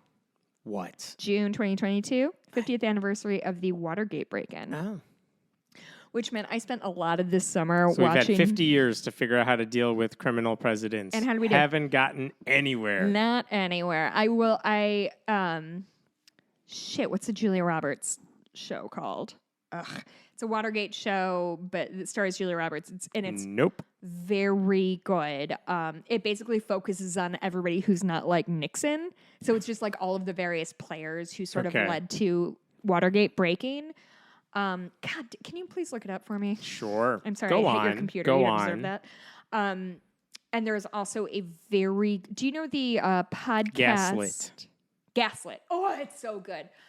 There's a podcast that goes through. Well, anyway, there's a documentary. There's a slow burn about Watergate. That was very good too. That's exactly what I was looking for. Look at me. Slow burn is Watergate was the first episode or first season of Slow Burn, and then they did a TV doc, and it was outstanding. I just am so fucking fascinated by the Watergate scandal. I never have given a shit, but just all of the players and this sort of like unforced errors that happened and the general incompetence of these people. I just love seeing like, ooh, it was so slick and whatever. Like, no, they're fucking goons who got caught for being goons. Anyway, that was okay. So that's June. So we are halfway through our year. Oh my God! Running down the dream. That's Tom Petty. That's not Kate Bush. I fucked up. Okay. There was some right-wing activist who was on a hot mic. We're in July. All right. Do you remember a right-wing activist? She's on a hot mic saying that she prays with the Supreme Court justices. Do you remember that at all? That happened in July. Proving everything we already knew that they do. Yeah. Like they haven't, this was like an anti-abortion group that said, yeah, we meet with these justices. We hang out with these justices. We pray with them. And one of them later in the year, went on to say, when I was a part of that group, we knew the results of some, I forgot which case specifically, but he knew the results of some decisions the Supreme Court made long before they were public. And again, it was a bombshell that we discussed with Politico with the Roe v. Wade case. But this guy was saying, no, I heard early rumors that they were going to vote a certain way on another major case when I was affiliated with this anti-abortion group. And it turned out to be true. And it's like, yeah, so these not right-wing the pillars groups. Of integrity that we think they are. That's so surprising. Rob Schenck was that guy's name. But yeah, like nice pull. Do you have it pulled up? Nope. Wow. But that's the thing. Like we found out like just how tight those right-wing justices are with some of those right-wing groups in a way that if you said Sotomayor meets with like the head of the ACLU every week or something. I'd be like, that sounds like a good decision for you, Sotomayor. They have good ideas about things. The destruction of the Georgia Guidestones. I don't know what that means. That was the Candace Taylor thing. Okay, that was Candace Taylor thing. All right. The Family Research Council became a church. Remember that? Yes. In July that happened. I would have told you that was 2 years. Or did we find out in July that it happened? Well, again, I only have the 6 I words think we just read found you. out in July that it happened, but basically all these right-wing nonprofit groups are like, we're churches now, so Right. we don't have to be as transparent Or tell you anything about or tell you us. anything But we're trust doing. us, we love mass. Yeah. Let's It's see. shady that the IRS the hasn't put a stop to Watchmen that. decree is debuted. So this from was a our right-wing, like the right-wing Trumpist sort of pastors all got together and said a giant prayer. And it's basically Christian nationalism set to weird prayer vibes. And it was creepy as hell. So but it creepy. Also tells we you read through it everything on you need this. to know about those people. The Supreme Court got rid of the lemon test. I don't remember the lemon test. Sometimes I write these, I'm like, I'll definitely remember the lemon test. Basically, in the 6 laws hours. don't have to be secular. And they're saying any rule that said the laws should be secular in nature, it's a bad idea. We don't need to do that. Cool. So neat. Love that. It makes it harder to stop Christian nationalism and stop religion guiding our laws. The right-wing justices said, you know what? We don't need that. We don't need that thing in our way, that barrier. Let's just strike that down. No notes. I feel great. Do you remember Republican Representative Glenn Thompson, who came into the spotlight in July? No, I'm trying to think which one that is. He in July he voted against a bill. Do you remember the bill that they early in the year they tried to protect same-sex? Or was it national? Maybe that was a local bill or a statewide bill. Anyway, he voted against a bill to protect same-sex marriages, and then attended his gay son's wedding. Of course, his gay son's gay wedding. Yes. So, well, any notes on that? Why did the son invite him to the wedding? Unclear. Families are obligation. Yeah. All right. We've got, oh God, the story that broke of the, and I don't know when this happened, but the story broke in July that the 10-year-old rape victim had to travel to Indiana. And then the right-wing people were all like, that never happened. And then it turned out, no, it totally did happen. And there's a lot of evidence that it did. And they're like, oh, well, that's an anomaly. It's like, no, that's what happens when you overturn Roe v. Wade. Yeah, it's an anomaly. So it definitely won't ever happen again. It happened once in the first month. So that's how anomalies, it's 100-year storm. You know that when they say that? This is a 1,000-year storm. We've had 6 of them this year, so I feel like you need to reframe this. Yeah. The Highland Park shooting We say happened. this coming out of Chicago where it's like been, I think, negative 90 all the way to 50. It was 50 today. In a week. So it was negative last week, something. So the climate weirding. Do you know how much time I spent making sure our chickens didn't die in the upcoming storm? Jeez. The answer is like 2 hours. Oh, God. So much time. And guess what? Chickens don't give a shit what you do to them. Do for them, I mean. Uh-huh.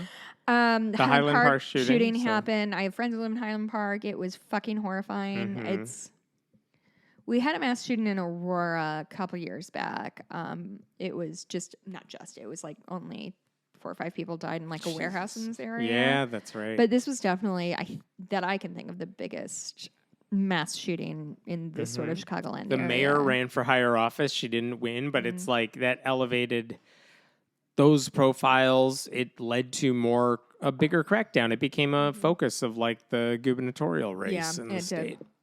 It was hard. And Highland Park is the funny thing that came after the Highland Park shooting was like, oh, well, it's Chicago. They're blah, blah, blah. Like, it's like an hour north of Chicago in a very wealthy, mostly white suburb. You might as well be in the middle of Central Park. Like, it's the North Shore is like the bougiest fucking place. And that's from 2 people who live in Naperville.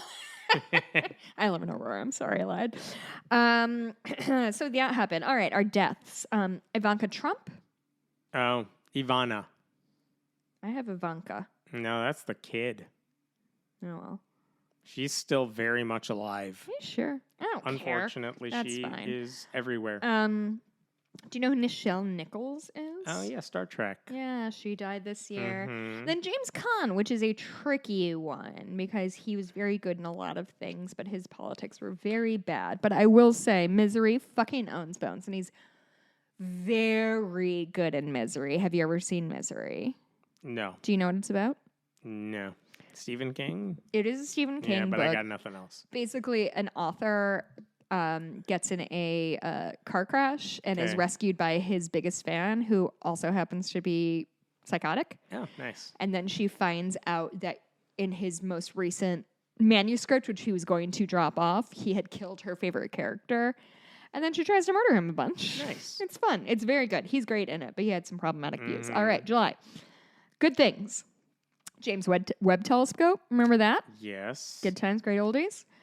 Boris Johnson resigned in disgrace. That was the high point. UK. It could have been. It got so much worse. You are giving us a run for our money in terms of fucked up politics of 2022. Boris Johnson's, and it's one of those things. I'm a late sleeper, so by the time I got up at like 10, it was all over, and I was like, "Excuse me, like what the fuck?" I went to bed last night. There's a prime minister. And then, like 2 hours later, they're like, absolutely not. Liz Truss will make an excellent trivia question one day. Truly. Beep, bop, boop. Again, Ketanji Brown Jackson sworn onto the court. Good. Amazing day, magical day. We are lucky to have gotten to see this day because it's not a foregone conclusion. Steve Bannon was convicted of contempt of Congress. Which is adorable. He's still doing his podcast. Like, nothing happened to him. Yeah. Bitcoin crashed again. The fall of Bitcoin was gorgeous this year. Now for celebrity bullshit, Bennifer version 2. Listen, I am a true believer in Bennifer. I think they're probably both absolute assholes, but I think they deserve each other. Okay. I just had a huge crush on Ben Affleck in the 90s, so I know he's a turd, but I just have a hard time, accepting that. And I know Jennifer Lopez is by all accounts a monster, but also she's very talented. So listen, I celebrated their entire catalog. Beyonce's new album Renaissance was released. Guess what? Very good. Can you believe it? Okay. Nope came out. It was all right. I loved it. Keke Palmer finally got the fucking her credit. She was so good in this movie, and apparently, the monologue she does. It's in the previews if you've seen them. The monologue she does about the first moving footage of the black jockey on the horse, which I'm low key mad because I always thought that would be a really cool tattoo, but that it would be kind of underground. But now it's the Jordan now Peele everyone thing. knows it. Yeah. Because did you know before that? It doesn't matter. I was going to say people thought horses' strides were really different, but I realized you wouldn't know. They thought they had all 4 feet off the ground when they were stretching out. Okay. People were idiots until photography. I'm telling you right now. Guys, look it up. It's interesting shit. Keke Palmer rather. Oh, she was on SNL, revealed her pregnancy. She was outstanding. The world appreciates her. Life is good. Ready for August. Okay. The Mormon Church's big scare quotes helpline comes out. Oh, right. Excuse me, I burped. Yeah. I completely forgot about this. That their helpline basically says to bishops, you don't have to tell anyone it's about this snitch stuff. line. Yeah. Here's what you should do instead. And it doesn't involve helping people. No. The attack on Salman Rushdie happened. That was August. August, yeah. And we haven't heard much. I mean, I think he's recovering, but he's lost an eye, and I think he's maybe lost use of one of his arms, but I think he's recovering. But I don't think he's done any public appearances since why not? August. Has he been busy? Right. But he hasn't done any interviews as far as I can tell. Oh, yeah, that's not just some surprising to statements me. the week after. But otherwise, I hope he's doing better. Yeah, I do I too. don't know. Wish the best. Pelosi goes to Taiwan, or she announces a trip to Taiwan. Everybody loses their ever-loving mind. Heat waves are all over the world. It's a nightmare. Liz Cheney lost her renomination bid in Not August. a surprise, but yep.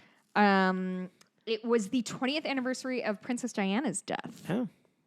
Which haven't paid attention to any of the royal family documentaries either. I do not think care. I have any of them. I will say this. I watched the Oprah interview, and I thought it was great and compelling and interesting. I do not feel the need to watch this latest thing. Because that's not the kind of TV I enjoy. Yeah. There are people who they really like just following somebody's life, and that's not a criticism. It's just not my thing. And so I feel like I understand what I need to understand. Although Harry Styles, Jesus, Jessica. Yes. Harry has a book coming out next year that I'm a little curious about. I'll read the articles about whatever the big story is. Truly. But those books always have like 2 kernels of interesting ideas and 400 pages of I just want to read somebody smart's book report about it. Deaths in August, and Heish. Oh, really? Which was, she got in a wreck. I don't remember exactly what happened, but I forgot about that one. And Olivia Newton-John, which is one that kind of stuck with me. Mm-hmm. All right. August. The good shit that happened. Yes. Are you ready? Okay. I'm going to give you one word. Scamilton. Still my favorite story of the year. I cannot believe it was just this August. Yeah. It truly feels like years ago. It happened while I was Yeah. I remember partly because I was out of town when it happened, so I'm like, screw vacation, I'm doing this. But yeah, the story was a church in Texas decided to put on a bootleg Hamilton production that looked and sounded and did everything exactly like the Broadway version, which you're not allowed to do legally. They staged it. They put it on. Like, granted, they were not professional actors, but it wasn't that bad. But they did change some of the lines to be more Jesus-y. They changed some of the song lyrics to be more Jesus-y. They live streamed it, so basically everyone who wants to watch Hamilton can watch it for free. And the only reason they did all this is so that at the end of their performances, they could make a pitch for people to convert to Christianity.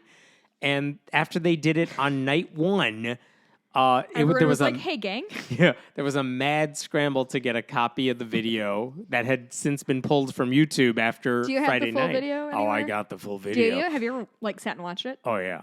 Wait. It was glorious. So you don't watch movies, right? But you'll watch. If a church wants to put on a shitty version of movies that are famous, like if they did the Christian Top Gun and just reenacted the whole thing, I will watch that. And then I went on to watch their whole catalog of stuff.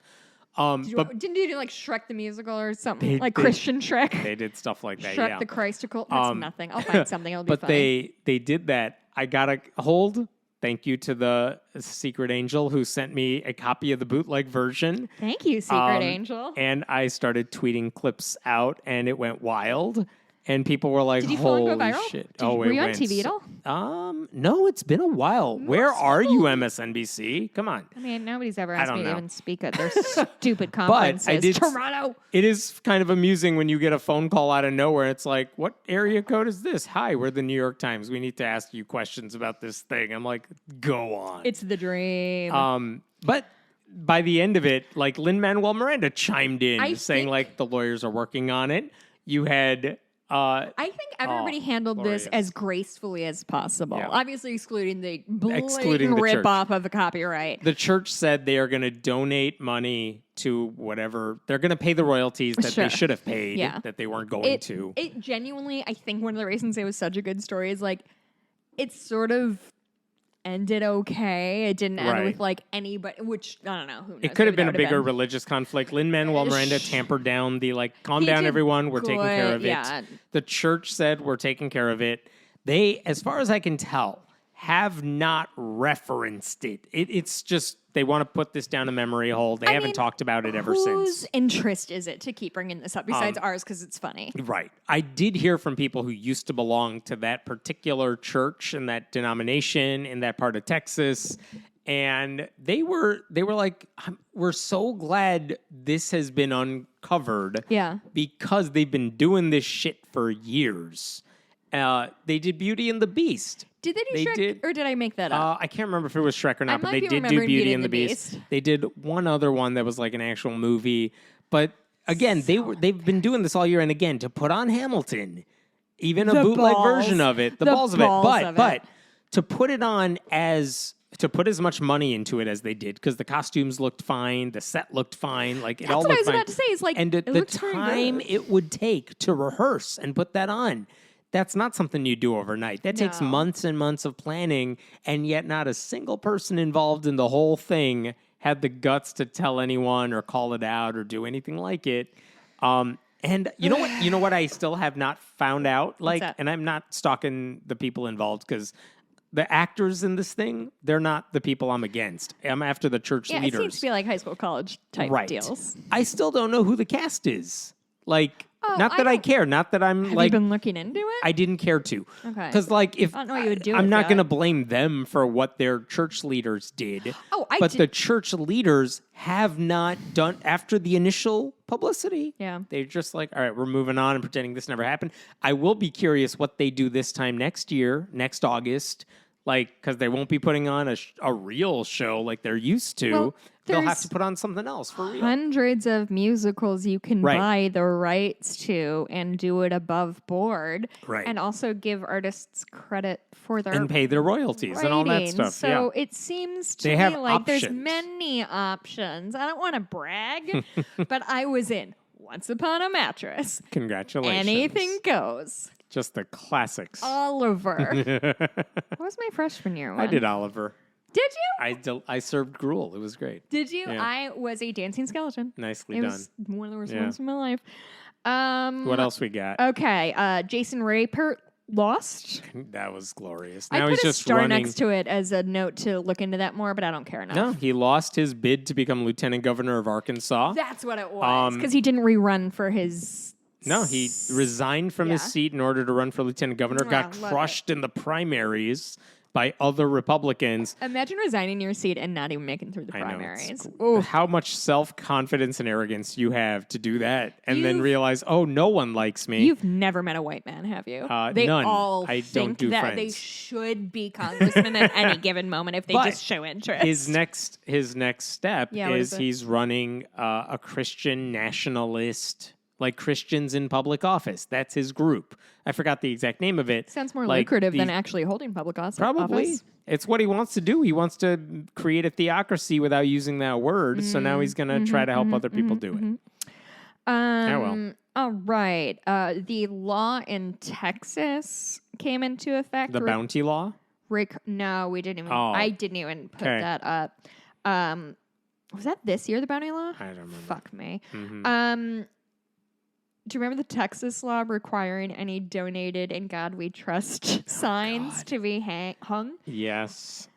It was a really lovely thing to watch people just sort of like And- Looney Tunes their way out of this Who shit. was that? Was that Satanists that like offered their own posters? Yeah, I think it was Satanists. It was great. It was lovely. Mar-a-Lago was raided. Oh, good times. toasted. Again, it's one of those like the Bannon thing you mentioned earlier. It's like, oh, that's cute. They raided Mar-a-Lago. Tell me when someone interesting gets arrested and charged. I thought and- Bannon was, who convicted. cares? Kansas voters protected abortion rights. That Good. was a truly And it wasn't even close. not even in the neighborhood. In a very Listening to fucking challenging anti-abortion, summer. listening to anti-abortion people in Kansas be shocked by how much they lost because they thought they had this thing in the bag. That was kind of glorious. I think genuinely the problem with conservative politics is people are overestimating how much people care about abortion. Mm-hmm. That's what I genuinely think. I really think that, like, all things being equal, most people wouldn't have a strong opinion I was about amazed abortion. by the number of Democrats running for higher office, not local ones, like Congress, governorships, who ran on abortion rights because Democrats are traditionally cowardly on that sort Very of topic. much so. Very cowardly. Like they don't want to alienate people who are against abortion, so they just don't talk about it. Nope, they went all in, which is amazing, and Yeah. they need to keep doing it. Yeah, truly. Louisville police finally were charged in the murder of Breonna Taylor. Good. That was exciting. Didn't happen until August. I don't know when she died, but it wasn't in August 2022. Yeah, it took a while. I was in Louisville a lot this past year, and there were posters of Breonna Brianna, yeah. everywhere. It Yeah. was it was wild. I did the search warrant already. 300 classified documents were found, including documents on nuclear weapons. Holy course. shit, my dude. Again, tell me when someone gets arrested. It's a fun picture. It is I'll a give fun. you that. I did watch Yeah. watching it happen. The FDA finalized a rule to make hearing aids available without a prescription, which Another thing that got no attention, but it's such a truly huge deal. Yeah. Like, I'm not an expert on hearing loss at all, but I went to a high school that had, like, basically every deaf person in, like, the Chicagoland area came to my high school. I speak a little bit of ASL. And learning more and more as I get older about the obstacles that people with hearing loss face is so upsetting. One of my really good friends, and her girlfriend is deaf, and she was saying, like, oh yeah, she's had these shitty ones for 5 years because they cost $10,000. Yeah. And I don't think this necessarily Making helps. it over the counter and making it accessible for most Over the counter people is a who need great them. step. I don't know if it's going to solve all of the problems, but hearing loss is a really, hey gang, just really quick, hearing loss contributes to dementia. So if you or your mom or your dad can't hear you, encourage them to get a hearing aid. And trust me, I know this is a nightmare and it's impossible, but when people can no longer hear, they're not getting the external stimulus they need, and it aggravates and promotes dementia. So, like, this shit is actually really important. I had a grandmother who would not wear hearing aids and was deeply paranoid, and that was a fucking terrible combination that tore my family apart for years. Anyway, just put in hearing aids, dudes.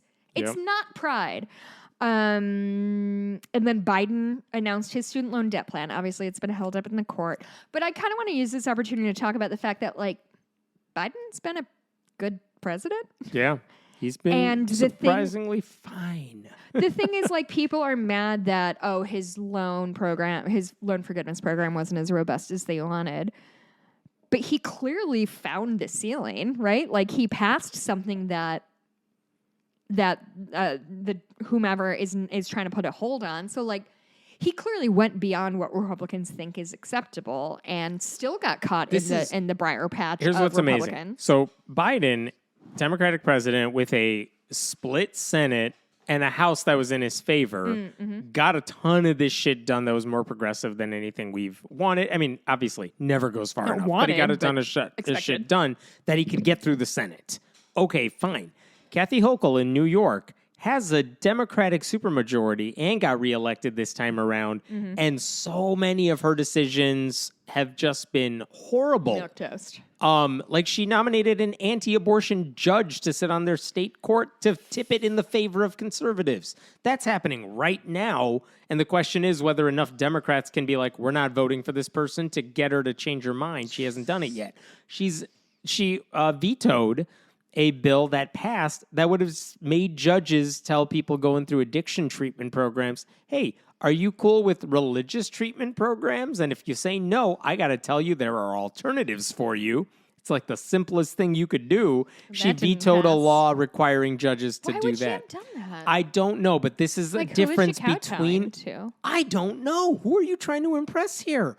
But Biden, for Bob, all his guy, flaws, for being as boring and being as moderate as he traditionally has been, has passed and nominated judges and done all these things that if you could go back to whatever 2020 and say, like, listen, Biden's the nominee, but here's what you get done. Would you take that deal? Of course I would take that deal. Of course. I didn't think Biden had it in him to do all this stuff. No, so I truly didn't give him either. credit for that stuff. I am at this point, I mean, the age is obviously concerning, but I would be fine with Meanwhile, if he ran Pritzker again. in Illinois, Fucking tearing who's shit been up. amazing for all the issues that we care about. It truly, I'm the first to say I voted against him in the primaries. I voted for Bess. Right? I have no notes. Pritzker, thanks. Like, this has been, especially through COVID, we were lucky. The state of Illinois was pretty lucky that we had competent leadership. And it showed in the election, too, where all the right-wing stuff they tried to throw at him and every other person running, it didn't stick. They lost by a landslide everywhere except, like, the southern half of the state where 4 people live. All right, going into September. We're getting close, my friend. Hasidic Jews in New York City. Not educating their students as they thought. They decided education doesn't matter, and they're stealing taxpayer money to not educate kids. No notes. Good job, Jews. And you know what Kathy Hochul said about all that? Who? Nothing. The governor of New York said nothing of relevance. Cool. cool. She's not doing anything to put a stop to that. Queen Elizabeth died. Any thoughts there? I don't know if I have thoughts on it. Like, expected. She was old. We knew it was coming. This goes back to the royal family thing, where it's like, okay, like, you guys all do your little thing here. Yeah, it's interesting. I was thinking today, watching some clips of her funeral. I watched one of those, like, the Robin Roberts, like, 2022 in review, just because I was really afraid I was missing, like, major stories. I probably did, sorry. But I had been thinking a lot recently about the idea of, like, Queen Elizabeth reigned over 70 years, right? Yeah. So, like, an unconscionable amount of time. And I thought 100 years ago, we would consider it like the Elizabethan era, the second Elizabethan era, right? Like the way we consider Shakespearean times were the Mach 1 Elizabethan You're era. the most famous person that lived in this time period. Right, or you had the most general influence over everything. But what Queen Elizabeth reigned over is impossible to put in one era because she went from World War II to Though I don't know what she did. She lived. She was an active part of the government. I am no fan of the royal. No, not government. I have no strong opinions about them. I don't think a monarchy is good writ large. That's the point. Like, I don't know what she did. This is the ignorant American side talking here, but it's like, all right, what do you want me to give her props for? Like, she shook everyone's hand. I want to be clear. I'm not asking for anybody to give props. This is not in response to what you're saying. I want to be like, I'm not like pro. I don't give a shit. I think it's largely bad. It's just, she did a lot of bad things. A lot of colonialism happened in the mid-late 20th century under her reign. That I think everybody's like being like, oh no, it's old school British thing. She wasn't it's good. brand new. It's bad. It's all bad. The British Empire is a fucking nightmare. It has been amusing watching like the Bahamas and other places. Like, we're done with the monarchy now, and like, never. Hey, Prince Charles, who's here to witness King this Charles to you. Now he is, but like, watching this happen. It's just one of those things that like how few constants do we have? Yeah. And Queen Elizabeth, for better or for worse, she was a constant in our life. Honestly, Leslie and I were on the phone the other day and thought that our generation is probably more defined by Lorne Michaels than anything else. It's truly, we had like an hour conversation about like how he shaped pop culture and that maybe we should be giving him more credit for like everything, for better, for better, if for you worse. want to find rich people who have power, that's a better one to emulate right there. Truly. Beep, bop, boop. Okay, what was I saying? Queen Elizabeth died. Yes, we're in September. Yep, we sure are. Hurricane Fiona hit Puerto Rico and the Dominican Republic. Hurricane Ian hit Southwest Florida. Do you know what I learned during this? What? Apparently, Florida as a state has its own insurance company because no other insurance companies in the world would ever insure property in Florida because it's going to be flooded. Yeah. Like they make these communities that are like, everybody has waterfront. So they dig canals into bullshit. And it's like, oh, there's a day of rain, everybody's flooded. You fucking morons. Just because people want waterfront property doesn't mean you need to give it to them. Don't worry, you'll all have waterfront property soon. Truly. Him and I are about to have waterfront property. Yeah. This fucking retention pond back here, every year it gets bigger and bigger. Okay, so it started in September. It's still happening, including on Christmas. Republican governors starting to send migrants to liberal cities, just like Jesus used to do. I do not get that Greg Abbott just keeps getting away with this because it's one, he's kidnapping. He's not telling them where they're going. People don't think brown people matter. You should know that as a brown. But the dickishness of it is like whatever he did on Christmas Eve. He's done it in Illinois a lot.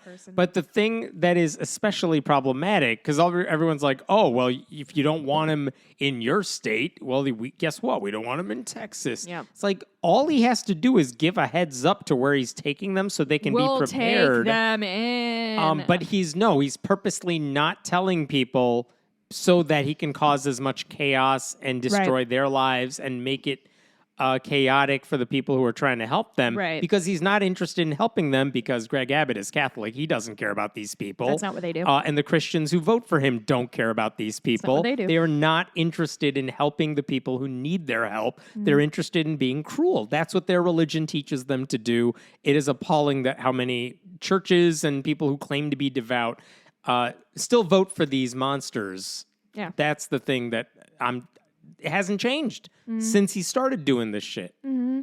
Yeah. Turns out a lot of people are assholes too. Yeah. And they do it in the name of Christ.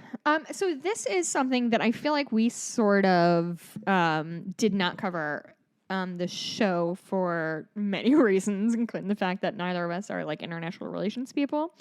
But the Iranian Revolution popped off in September. So Masha Amini was arrested on sort of a bullshit charge of like an improper hijab that she wore and ended up dying in custody. Mm-hmm. And as a result, primarily women across Iran just took to the streets. Yeah. And were taking off their hijabs, were cutting their... There's this incredible interview I saw on this Hulu thing of this woman with like clearly hair that she had like grabbed in hanks and like chopped off. So she has like one bald spot right here and then like an inch tall thing like on the crown of her head. Yeah, the protests have been amazing. There have been plenty of men protests. They just recently said women can't go to university. And that was this week? That was recently, yeah. And men at schools were marching out in protest. I've seen plenty of videos of people walking in Iran without a hijab. Yeah, and I think... It's the courage that those people have to fight against the religious imposition there is amazing. That we have to credit the internet for this kind of thing, of people, women in Iran who are told X, Y, and Z have the freedom now to find out that what they are told is not true everywhere and that there are other options and there are other ways. The internet is a nightmare in a lot of ways, but overthrow their religious dictatorship. Who overthrew what now? No, I mean, that would be an amazing change if they could find a way to get it to be as secular as it was in like the late 70s. Yeah. That would be incredible, but those are a long way pictures. to go. But a long way to go, but I mean, we're stepping in the right direction.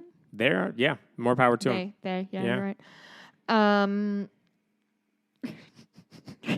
New York Times article about quiet quitting came out, and I cannot think of an article that has less stakes that has made me more mad. I just reread it today because I don't want to brag, but sometimes I exaggerate things in my head. And so I was like, I'm sure they said something. It was pretty shitty, but then it's just the headline that sucks. Yeah. And then I reread it, and my dude is like, so basically, employees are doing what's asked of them, but not above and beyond. And that might seem fine. But here's the thing. Companies need employees to go above and beyond to be competitive and blah, blah, blah. And I was like... pay them more. Yeah, it sounds like they need to pay their employees more. Yeah. Anyway, it shows that capitalism is dead, and I cannot wait to dance on its grave. Death in September, the only one I have is Coolio, which was a governor. Yeah. No, stop. That's racist. September, good news. Brittany might be an atheist. Oh, yeah. Love you, Britt. You're always welcome. I love her. She hasn't followed up. Britney Spears has not followed up on that one. That's fine. She's thriving. I think she got married or something. Unclear. UMass had to play against Liberty University. Do you remember what they did? What did they do? They held Pride Day. Oh, yeah. Liberty University, famously conservative thing. UMass was like, oh, guess what? It's LGBTQ Pride Day. I don't think they ever responded to me when I asked them, you did this on purpose, right? UMass or? Yeah, UMass. Hemant is on Shadowland. Watch Shadowland on Peacock, everyone. It was good. I actually have a lot less Greg Locke bullshit in here than I normally do. I have plenty. It's all in my head. He's back on Twitter now. He's very excited, but he's banned on YouTube, which is hilarious. He lost his biggest platform. Oh, yeah. I think I have that in here somewhere. Okay. But, when they talk about conspiracy theorists to the point where, like, let's follow some crazy conspiracy theorists, he's like, what? Camera? I'm here. But Let's then is go. like, oh, everybody thinks I'm a crazy You know what's person. interesting? Greg Locke started a show this year. He was trying to pull off like a Fox News sort of like a news show where he Like offers that Garfield commentary. guy? It's not his name. But yeah. Greg Gutfeld guy, Gutfeld. He tried to do a show like that. He got through like 2 episodes where he does like a monologue with an interview, and then it disappeared. He stopped doing it altogether. That's before his YouTube channel got banned. Yeah, talking into microphones Like- is hard, gang. Don't let anybody tell I you am different. so You curious. can't do this and be drunk. Did he realize no one cares to listen to him, or did he realize like This is the problem with white men is they think everybody wants to hear from them, and then they get the platform and they're like, I have nothing interesting or original to say. I would ask him, True but he or doesn't false? talk to me anymore. I mean, We used to DM every now and then. really? Yeah. Weird. About stupid shit like Like goofy shit? Are you guys BFFs? we are. Listen, we I are. just But we haven't read talked a romance since novel. he went really down the mega path. When he was just a crazy preacher, I would sometimes reach out to him and sometimes he would respond. And then after he just went down the cultish path, it's like, all right, now you're scaring me. No time for this. Yeah. God, you being on Child Island is really outstanding. Especially the fact, and I will never stop talking about this, the fact that they credit you as the Friendly Atheist podcast, which is like not your brand, not what you were doing that video No, I was doing a under, video on but YouTube was and- about me, though. Well done. Well done. It didn't give us the bump in ratings. I Not know. ratings, but No. listen. Who rates podcasts? This is a very interesting thing. So, like, I have not heard from anybody who saw that clip on that show and got introduced to us for the first time. I love that you like, said us. It really right? made my heart warm. But, like, no one, I'd heard from nobody. And this is true as well. Like, I think we had this discussion last week. I was talking about crosswords with someone, too, because I'm a nerd. And I'm like, why do I like trying to get puzzles in the New York Times? Because that's the one everyone does. It's the one they trash if they hate it. Yep. Or rave about if they love it. High risk, high reward. Yep. And it's like, yeah, I have now had one published in the Wall Street Journal and one other big outlet. And do you know how many people talked about those puzzles? 0. They didn't trash it. They didn't know it existed. And it's like, New York Times is the only... but I know that going into it. But that's the thing about all these other things. About having that clip appear on Shadowlands or having some of these things like you show up and you do a TV hit or something.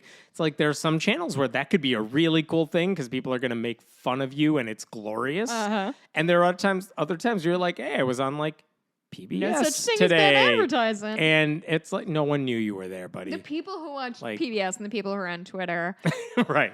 it's not even a Venn diagram. It's just 2 side-by-side circles. Right. And so yeah, there are some things that'd be really cool to be excited about, and no one knows you did it. No one knows it happened. It's like, all right. Yeah, I can't relate to not being celebrated for my shit. It's fine. It must be a hard life for you, It's Hammett, all good. who's been on fucking I'm not CNN. complaining about it. I'm just saying, like, I got there are asked to go other to- things.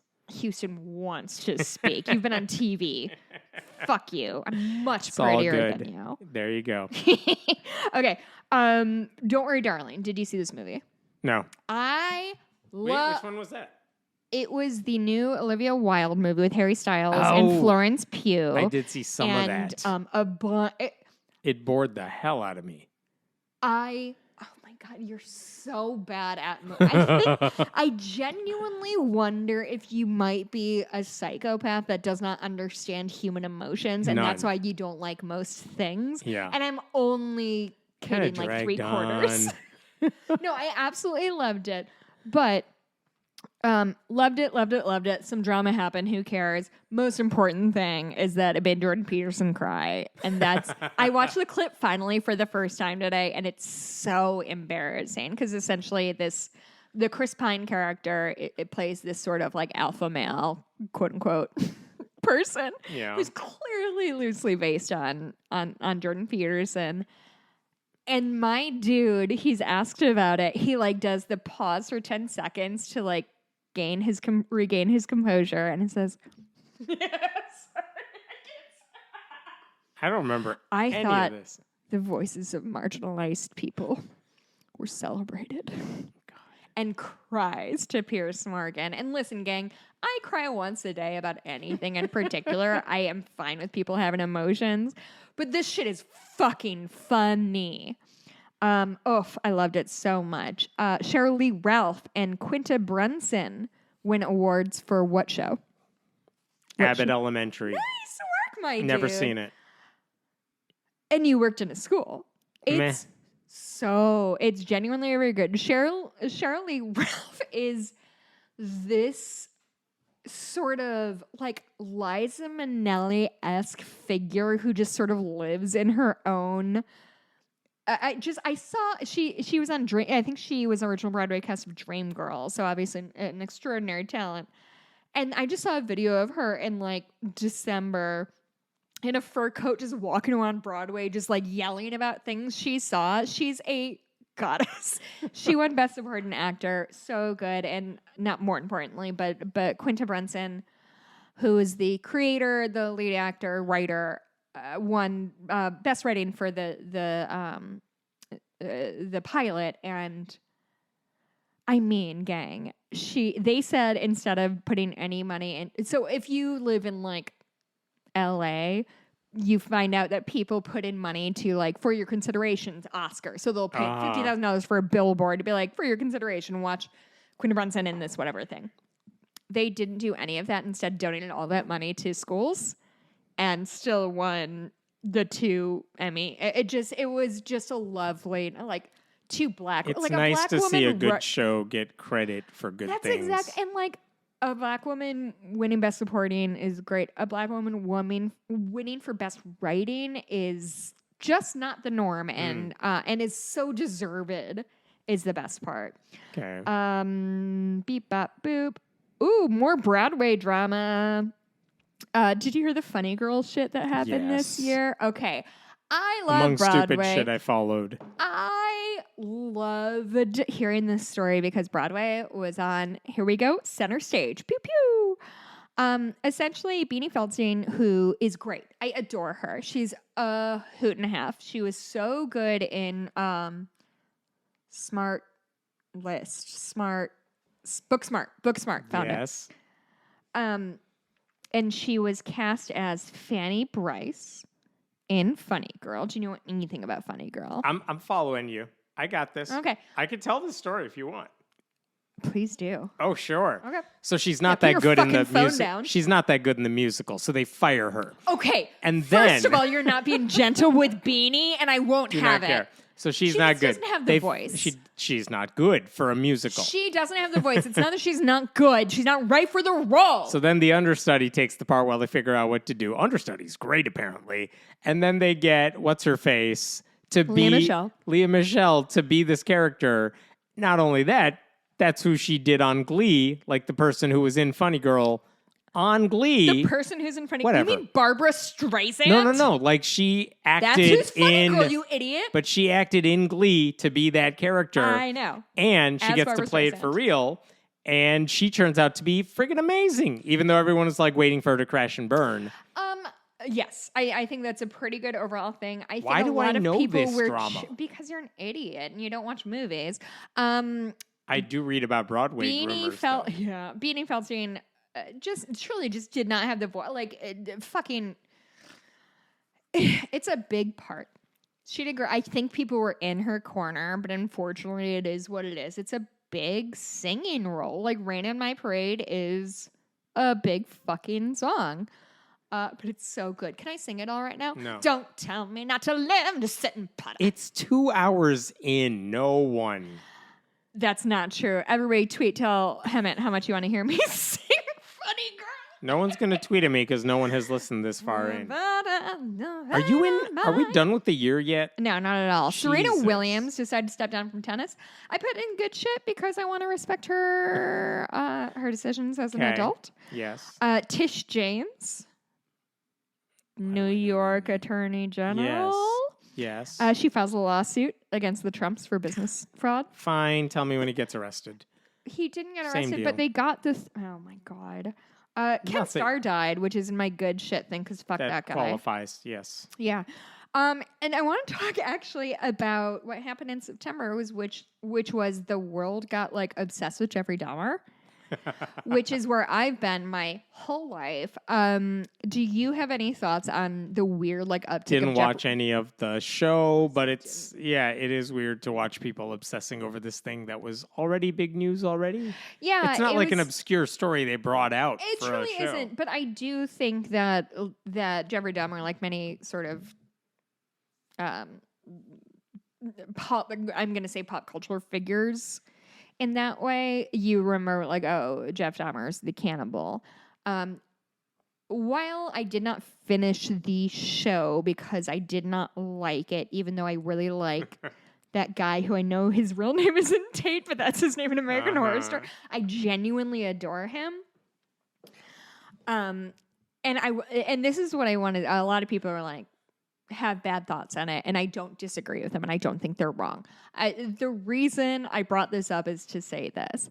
The thing that this Dahmer series did, and there's a doc that kind of came out alongside it, is demonstrate the apathy of the Milwaukee police in the 80s and 90s. Because what happened, and we see it shown off in the series time and time again, is that he's kidnapping these people of color, and even when they get caught, he shows up. He's like, no, it's my boyfriend. And the cops are like, oh, we're homophobic, so we don't want to get into your shit. He's black, so he doesn't matter. Like, it is genuinely just... It's just demonstrated, because obviously Jeffrey Dahmer was a monster, but he did not have to go on as long as he did because if the cops had been competent. Sure. And while it is fucked up that people, and I've heard really shitty things that the neighbors who are portrayed in the show weren't compensated, which I do think is fucked. The only thing I have to say about it is I like anything that shows that while he was a monster, the cops, I wouldn't say encouraged it, but did not give a shit how many gay brown teens went missing in Milwaukee in the 90s. And so, yeah, it's all yes, that is a silver lining I'm choosing to pull. Yeah. This isn't the hill I'm going to die on. It's just kind of where I'm sitting right now. Okay. Okay, October. My birthday. What'd you give me for my birthday? Many things. Like many things. Like the story that Herschel Walker paid for an abortion. Yes. That Elon Musk officially took over Twitter. Ugh. Uh-huh. Kanye West. Went down whatever. What the hell happened? Was that I can't believe it's just in October. He did a lot of crazy shit in one November, month. It's when he said something about he admired Hitler or something. I'm amazed that someone had a worse year than Musk. Truly, it's almost impressive. How do you throw away that much money and stuff? I was going to say reputation. I don't know how great his reputation was. How do you throw away all that in such a short amount of time? That's impressive. Untreated mental illness. Yeah. I mean, truly, I don't know what else to say. If my mental illness wasn't treated, I'd be living in a fucking I don't know. cave He's been somewhere. stupid like this for a while. It's not like it just suddenly... deeply mentally ill and untreated for a very long time.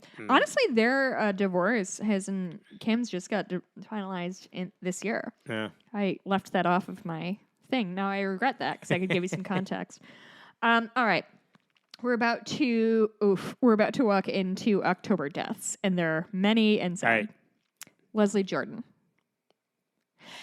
If anybody has, specifically if you've seen Will and Grace, that's his peak. He's this, I don't know if he was a little person or just a short person. I genuinely don't know. Had this outrageous, Savannah accent. And probably not Savannah, but just a real thick accent. He was on Will and Grace and so fucking funny. Specifically, I want to laud his performance in American Horror Story Roanoke, where he's sitting in the back seat of a chauffeur's car and basically propositions him, being like, we can fuck for money or whatever. And then either a dead body or somebody almost dead runs out in front of the guy's car. And so he's like, would you be interested in whatever? And the driver goes, Jesus Christ. And just in the back, he's like, well, it wasn't that bad a proposition, was it? But it was just, he's just funny. He was funny and subtle and delightful. And I just grew up with him and adored him. Apparently, he had like some kind of seizure or something like that while he was driving. And it's too bad. I genuinely thought he was lovely. Robbie Coltrane died. Oh, Hagrid. Yeah, he was Hagrid. Didn't watch those movies either. Why should I be surprised? Have you ever seen any movies with Angela Lansbury? No. You've seen Beauty and the Beast. Yeah, sure. That counts. You've seen that? Bedknobs and Broomsticks? No. Okay, I don't want to talk to you right now. Loretta Lynn? Okay. Country singer. I am the first to admit that that's not my space, but my friend Leslie is from Louisville, and so Loretta Lynn's death was sort of a big day for us. Okay. Coal miner's daughter, really outstanding. Everybody in Louisville loves her still, or in Kentucky still loves her, including my friend Leslie. Sacheen Littlefeather. Do you know who that is? Oh, yeah. That she accepted the Oscar that one year. On behalf of Marlon Brando. I want to say it's for Godfather, but I might be wrong. Okay. But essentially, she accepted Marlon Brando's Oscar on his behalf and stood in protest of Hollywood's treatment of Native Americans and got booed. Got booed in the Oscars, which really kind of gives you... Oh, I wish I knew off the top of my head what year that was. It would have been the 70s. It kind of gives you an idea of what life looked like then. And it's too bad.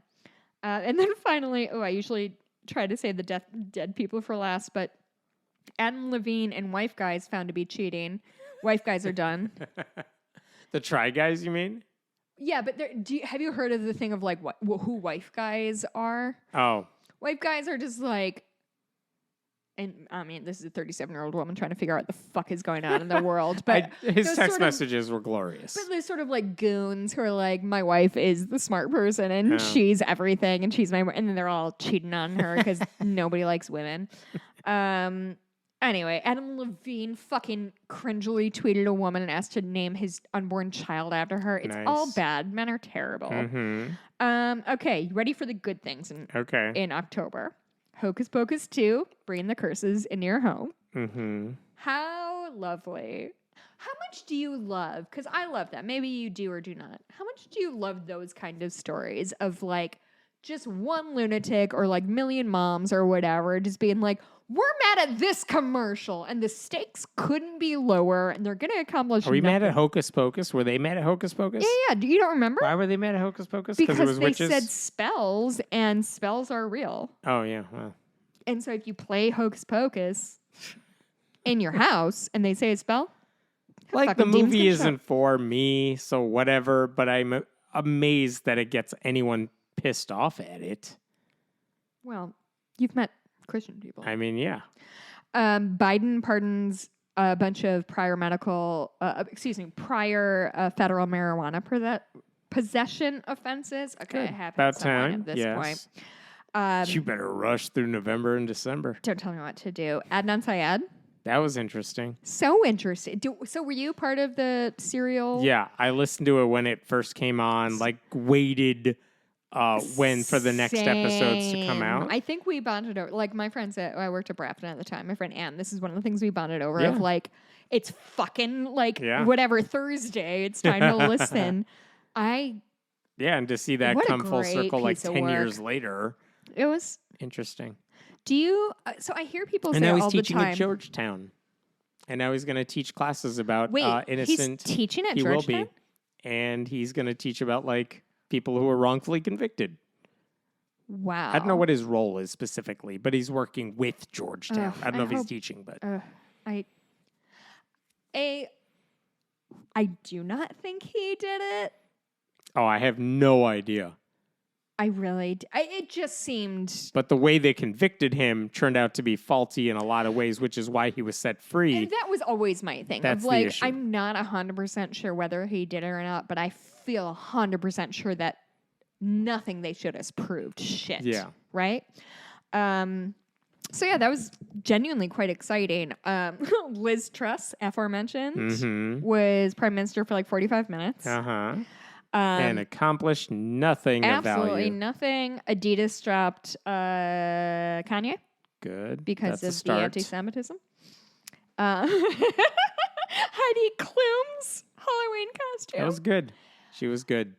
She always dresses up in the weirdest shit, and it always she dressed works. Up as like, I think it was called a nightworm or a lightworm or something like that. Go look up. Listen, if you're listening to this, and I can't imagine any of you are. Look up her. Go look up Heidi Klum costumes for Halloween because they're wild. She always does outstanding stuff, and the thing that I like about it, and frankly respect about it, is it's never like the sexiest thing. No. Like this year, she was literally in like fucking PVC pipe or whatever. Yeah. She is not being like sexy Edward Scissorhands. It's like, I'm gonna be a fucking worm. Watch it. Yep. It's great. If the goal is to get attention, she wins every time. Yeah.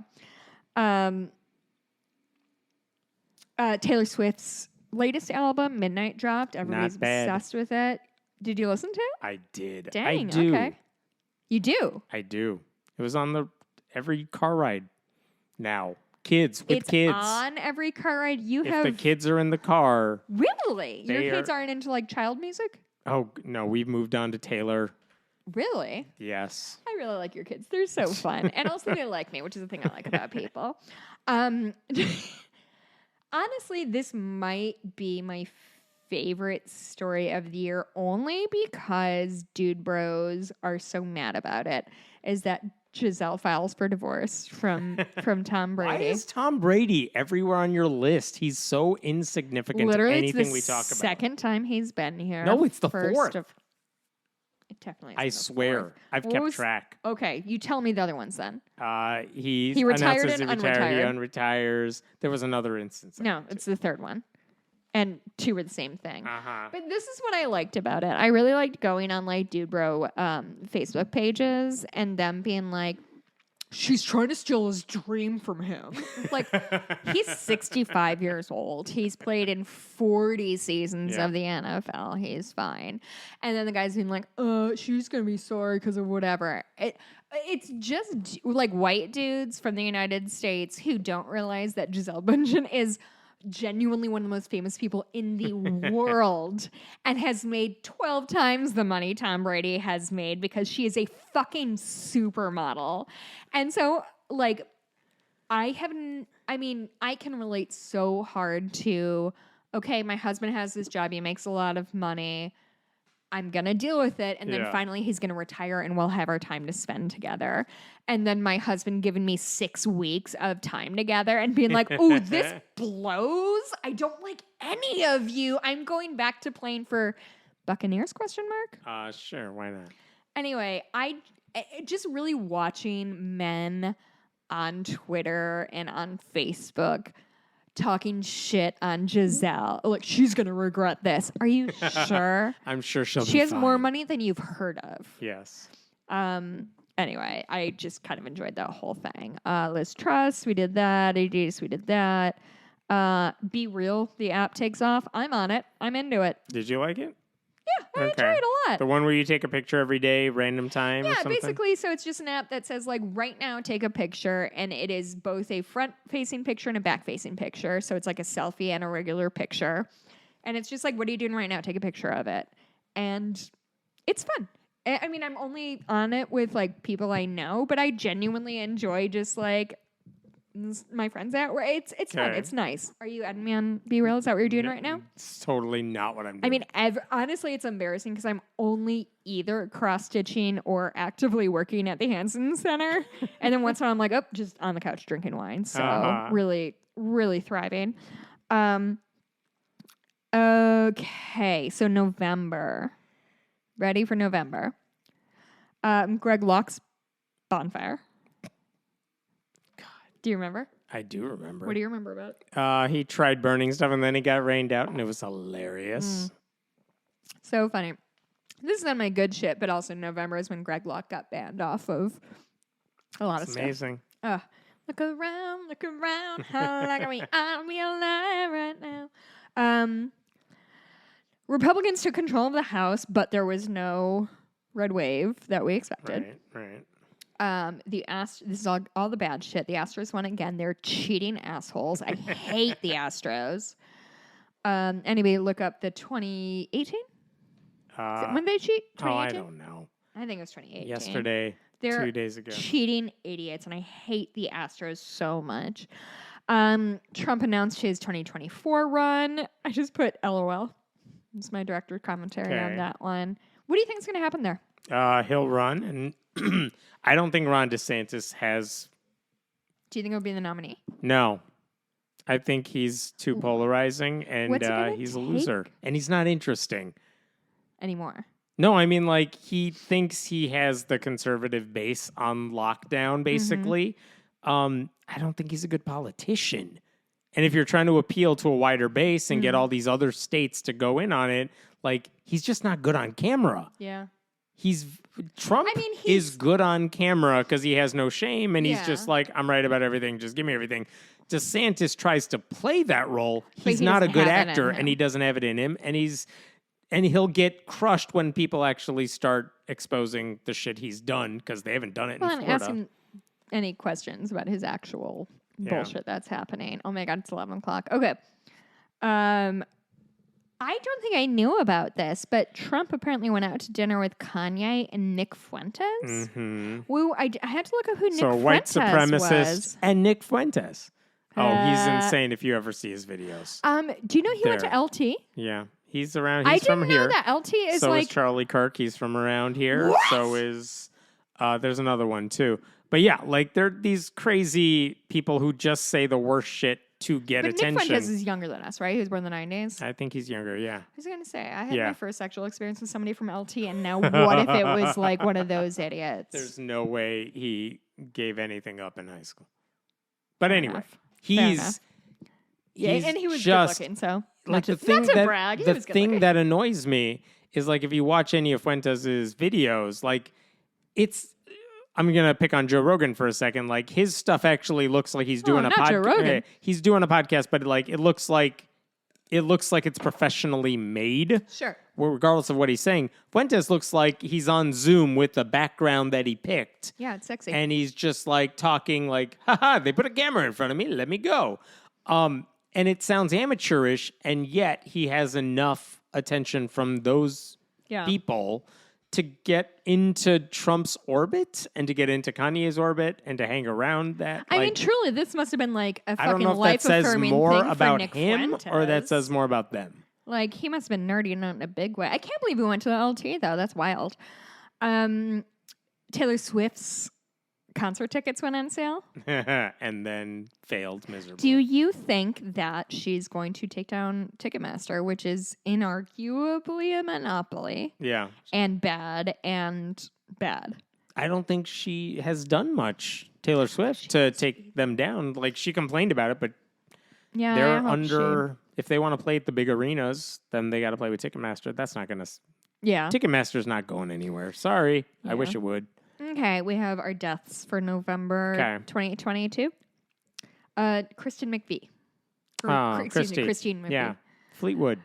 She was one of the songwriters of Fleetwood Mac, and truly, her Songbird song is... It is... It's just so good, and this pure vocal that she has, and also a way of like a lack of not management, but what's the word of they're not manipulating her vocals. It's very pure. No auto-tune needed. Auto-tune, yeah. It just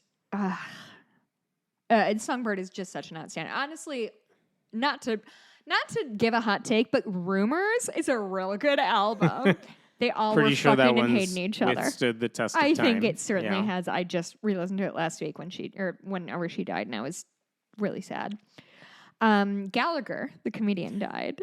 Who went on a weird right-wing swing later in his life. Did he? Oh, yeah. Oh, I missed it. Yeah. I gave up. One of those very much like, if you don't find me funny, there's something wrong with all of you. Oh, yeah. Yeah, I make sexist and racist jokes. And if you don't think they're just jokes, what's wrong with you? It's so funny because I'm so deeply insecure in my soul that the idea of being like, if my jokes aren't funny to you, it's your problem, is a...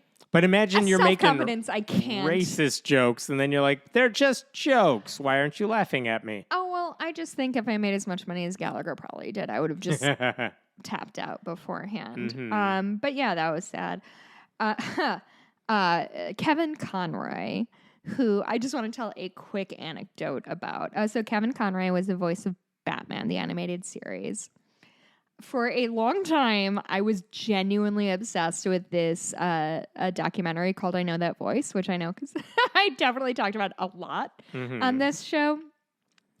Kevin Conroy told this story that my friend Ann and I have referenced for years since about in the immediate days and weeks after September 11th, he was like in a soup kitchen trying to help people.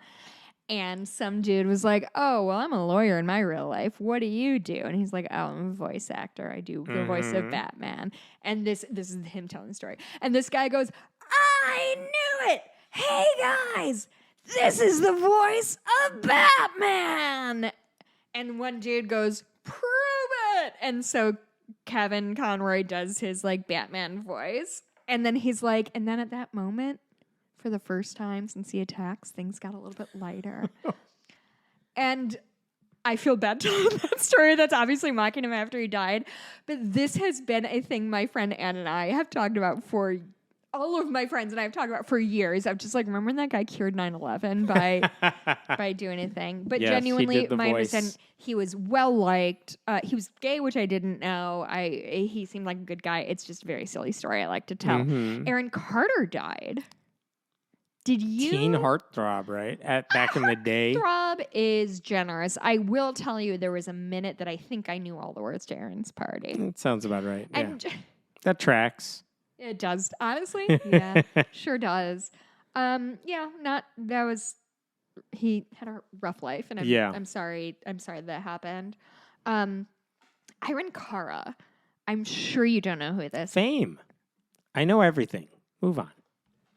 Nope. Not looking it up. Are you looking this up? No, I have no. I don't know. How the fuck did you know who that is? She's in crossword puzzles a lot. Oh, because her name is Irene?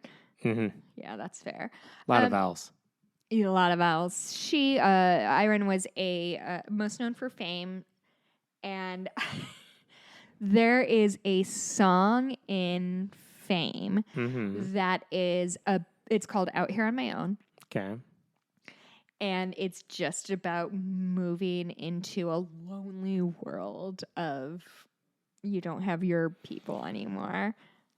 And she sang it, and she has this, and I talked a little bit about Ronnie Spector's voice. It's a very similar, like, clear, strong voice. And she sings this song that we used to sing every year, my senior year of high school, like all of the choir kids. So my director, Brett Goad, every year, the graduating seniors in choir would sing this song Out Here on My Own, which is the strongest bummer of a song you've ever heard in your entire life. And it's just one of those, like, weird things that, like, my choir director loved this song, and so we would all sing Out Here on My Own. But anyway, this is the original singer, and her voice is just, and Out Here on My Own, so sad. Now I've always wondered who I've been. It's just this sad, like, I don't know who I am anymore, and nobody loves me, and that's what we all sang like a week before graduation. I don't know, Mr. Good. I don't know what your life was there. Those are the bad things in November. Good things. Greg Locke is banned off YouTube. Bye-bye. No red wave. Wed wave. Could have been worse. Hey, I'll take it. Pelosi steps down as Democratic leader, which is only a good thing because I think it was a good dignified step. I'm not like celebrating her whatever. The replacement's not any better. I don't know. It's a moderate. I've genuinely. Hakeem Jeffries isn't that exciting. But he's not good on camera. Oh no! Wait, he's what? He's horrible. He's so boring to listen to. Oh, that's terrible. Like, if you're looking for an inspiring choice to lead Democrats to the future, he's not the guy. Yeah. I don't really get it, but all right. Wakanda Forever comes out. Third highest grossing movie of the year. Okay. A lot of people really liked it. I didn't see it. I probably won't, but you know. Welcome to my life. Now it's time to talk about. Oh my God. Blue checkmark fiasco. Oh God. Do you remember when somebody changed their profile name to Eli Lilly and said insulin is free now? And then Eli Lilly's stock plummeted. And then they had to apologize, saying, sorry, we're not doing the good thing. Yeah, we're doing not them. more bad things. Sorry about that. Loved that. Loved everything about that. Elizabeth Holmes sent us... Yesterday, Twitter was down on the website. Goodbye. It's going badly, but it's functional. It is functional. I'm very curious where this goes because I have no clue what happens. Yeah, truly, I don't either. I thought it was donezo in November. Yeah. Like, there was that weekend that I think I was in Indy, and it was just my friends and I were like, I think this is it. But I've honestly said that so many times. Yeah. Like, I think this is really it. How many times do you think you've said that in the last 5 years? I've said it in my head a lot. Out loud, 0 times. Out loud 0 times. You will never admit if this is the good time. I hope it's okay. I like it. It's the only thing I like. Yeah. Elizabeth Holmes sentenced to 11 years, federal prison, fraud charges. Mm-hmm. Wednesday comes out, gives Goth Girls a mascot finally. I watched the first 2 episodes. Like the first one. Wasn't taken by the second one. But you know what? Me not enjoying something doesn't mean it's bad. Because I'm an adult. Uh-huh. All right, December. Are you ready? You speed through this. Let's go. Sinema announces she's leaving the Democratic Party. Surprise. And the joke is, who knew she was a Democrat? She's such a cunt. My favorite thing this month was finding out that she actively sells shit on Facebook Marketplace and responds to every message like, hi, can I buy these shoes? Yes. Do you want me to deliver them to you? Do you want me, like, she actively sells like $20 items on Facebook Marketplace under her name and actually uses it and monitors it because she's not doing senator work. Yeah, she's not busy enough. Kanye West tells Alex Jones that he admired Hitler, so that's the trifecta of the worst human beings in existence. Even Alex Jones is like, maybe take it down. Calm down, bud. Yeah. Kirstie Alley died, which sad about. Also but took a weird right-wing swing. Well, she was a Scientologist, and so the right wing there's a little built in. Not made me feel sad. No, I think you're right. Yeah. Avatar released. Apparently, people went to see watching? it. I don't talk to anyone. Who's watched it? Nobody I know, but everyone apparently, because it's like $1 billion. I just think who are these people? No, I think that you and I are snobs and not related to people who are not fucking constantly tapped in with entertainment and political news. Are all the people who like entertainment stuff watching Avatar? Is that the deal? I don't know, but I just think it's one of those things that like you and it's like if you ask me who's watching like the Kardashian show. This is exactly right. Do you know anybody who's watched Blue Bloods? No. Okay. My point stands. It was on for 45 years. Right. It's shit like your NCIS or things like that like but there are those I live in a people very that specific universe that we're like in on. We can't just passively enjoy things. You mentioned Yellow Jackets. Right. We can't just passively enjoy things. We but have are to those dig the people into watching them. Avatar? The people that just like there's a new movie out this weekend. Yeah.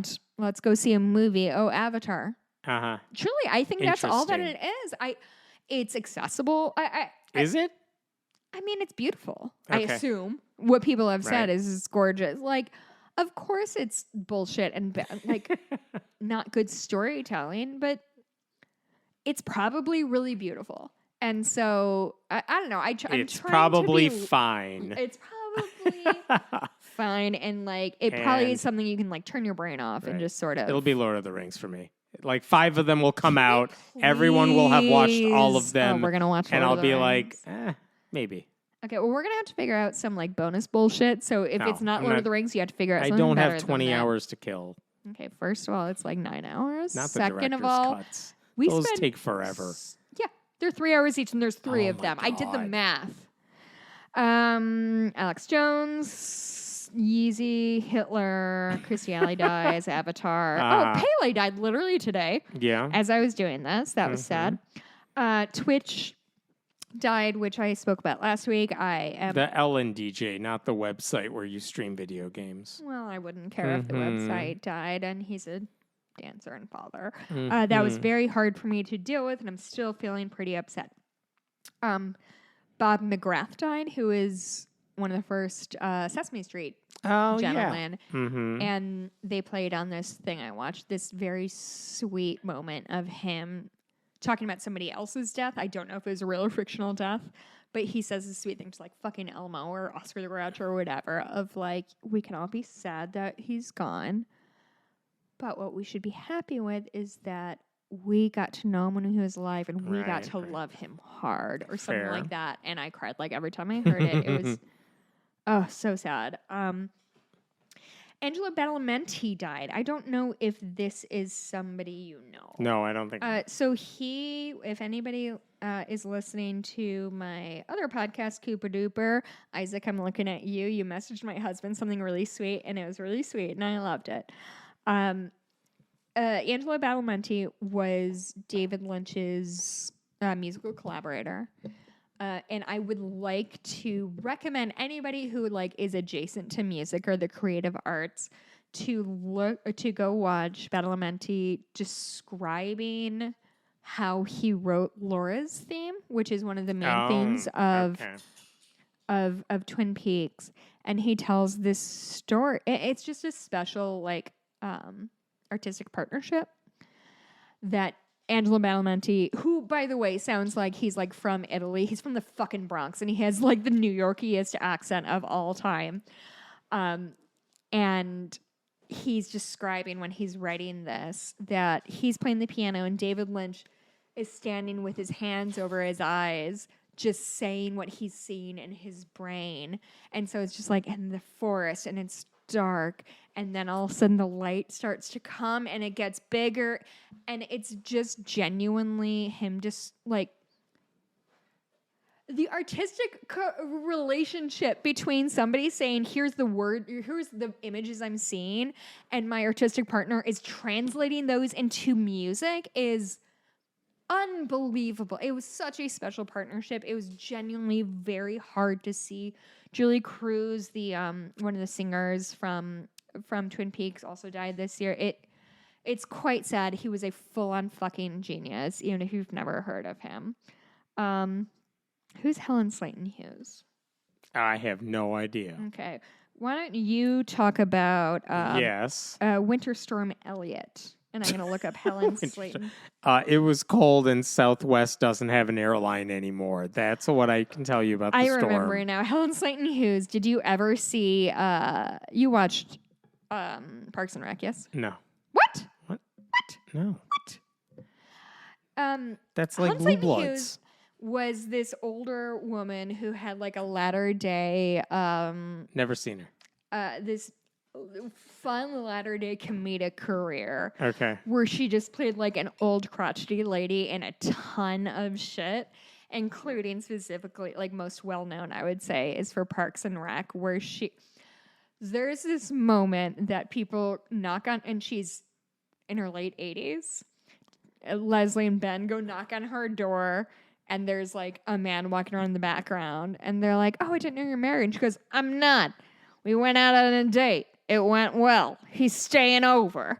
And just like signs whatever and sends them. She just genuinely is quite funny. And she was hysterical in Burning Love, which was a parody like 10, 12 years ago of the Bachelor franchise. Okay.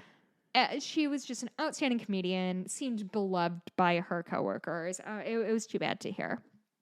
Did you say anything interesting about Elliot, the storm? Cold. Cool. Very. Nailed it. All right, December. Good shit. We're in the home. We're in December? We're in the home stretch. All right. Biden codified same-sex marriage. It was something. All right. Excuse. It was the bare minimum. This is the feeling that I had the first time I watched a baseball game with Mikey, who always got mad because the Cubs lost, and then the Cubs won, and he turned it on and goes, "Whatever, they're going to fuck it up later." This is how I am feeling right now. If you can't celebrate the small victories you have, I just want to acknowledge it was a very small victory. I just want to acknowledge I'm not worried about your mental health. I'm worried about mine. I need to be able to sit across this table from you and being like, and say, wasn't that great that same-sex marriage is codified? And you're like, No. That is a fine thing. It wasn't codified. Red states could ban it right now if Clarence Thomas gives them the green light. I'm mad at you. Too bad. We're fighting. Railroad strike was averted. The Trump org was guilty of tax fraud. Brittany Griner was Griner released. She's back. Yeah. She'll be playing basketball next season. I hope so. Musk's Twitter polls. We cannot. It's just so fun. So the first, was there only 2 or was there a third? No, he's done several, but. Well, the first one was, I'm talking about the one about banning the journalists. Oh, yeah. He just went ahead and banned journalists. Then he got backlash. Then he's like, should I unban them? Yeah. And everyone's like, yes. And then he's like, no, maybe 4 options was too many for you people to handle. Such an idiot. Truly then watching. He's like, should I fire myself? And everyone's like, yes. And he's like, be careful what you wish for. And we're like, we won't. Truly, Elon Musk showing his entire ass has been just not defeated the stereotype of billionaires being geniuses. Honestly, I'm so thrilled that we're able to watch this happen in real time. White Lotus and Yellowstone have season finales on the same night. Culture war between white people is never more stark. Uh-huh. It was a good joke I read. I wish you would acknowledge how funny I am. One day I'll watch genuinely Yellowstone. All I'm bringing to the table. Okay. Don't watch Yellowstone. You'd hate Probably. it. Sounds like I watched a horse the first show. season. I had to stop because everybody's too mean to each other and it hurt my feelings. Okay. It was just a moment of like, we watched the finale of White Lotus and then I went to work the next day and all anybody would talk about was Yellowstone. I was like, well, fuck me, I guess. Trump's trading cards came out. Stupid trading cards. So stupid. But he sold them to a bunch of people dumber than he is. Mm-hmm. And finally, the last thing I'm going to leave us for this year, because it's made me really happy. The movie Glass Onion premiered. It was good. And then Ben Shapiro. What did he do? Basically, everybody on the right wing was mad because they thought it was making fun of Elon Musk. It is. It is. Even though it's technically not, but it is. But also a little more Zuckerberg. Right, and right. The billionaires who think they know everything and can do everything, and they're actually dumb. But Ben Shapiro was like, this movie was actually actively bad because the writers misled us in the first hour. Someone's never seen a murder mystery before. Ever. Uh-huh. That's my year. Very nice. I have to pee so bad. I'm sorry. I can't even. All right. I'll wrap it up while you take care of that. Next week, we'll be back to regular episodes. If you made it this far, congratulations. Thank you for listening. Hey, check it out. You could support us at patreon.com/friendlyatheistpodcast. We may be making some changes to the show, which we'll talk about if and when that comes to pass in the near future. But hopefully, if you've stuck around with us, you'll stick around some more weeks. And Jessica, you know where to find us at this point. I'm at Hemant Mehta on Twitter. You can find me at Jess Blumke on Twitter. You can always leave us a review on our iTunes thing. And the latest review is as follows. Here we go. I hope it's good. Brings me joy. Oh, I read this one already. Oh, good. We'll take it. That's fine. Brings Leave me joy. on a high listening note. to them both, learning their perspectives, helps widen my understanding of the world. Also, just to make my review of the show complete, insert idiotic and rude comment about Jessica here. Like it. Hey, gang, we really appreciate you guys. I'm sorry, I had to run a pee. It was just an emergency. We appreciate you guys being part of our lives. We couldn't do this without you. Truly, we would not be doing this without y'all. And we appreciate you being a part of it. I'm glad you got to hear Hemant drinking s'mores Baileys. It was not bad. It's pretty good. Sponsor us, Baileys. I would on that. give anything. Decoy, Winery, or Baileys, we're into it. Wine people, sponsor us. I guess we'll see you next year then. Yeah, I'll see you next year. Thank see you you next for week. everything, gang. Bye. We'll see ya.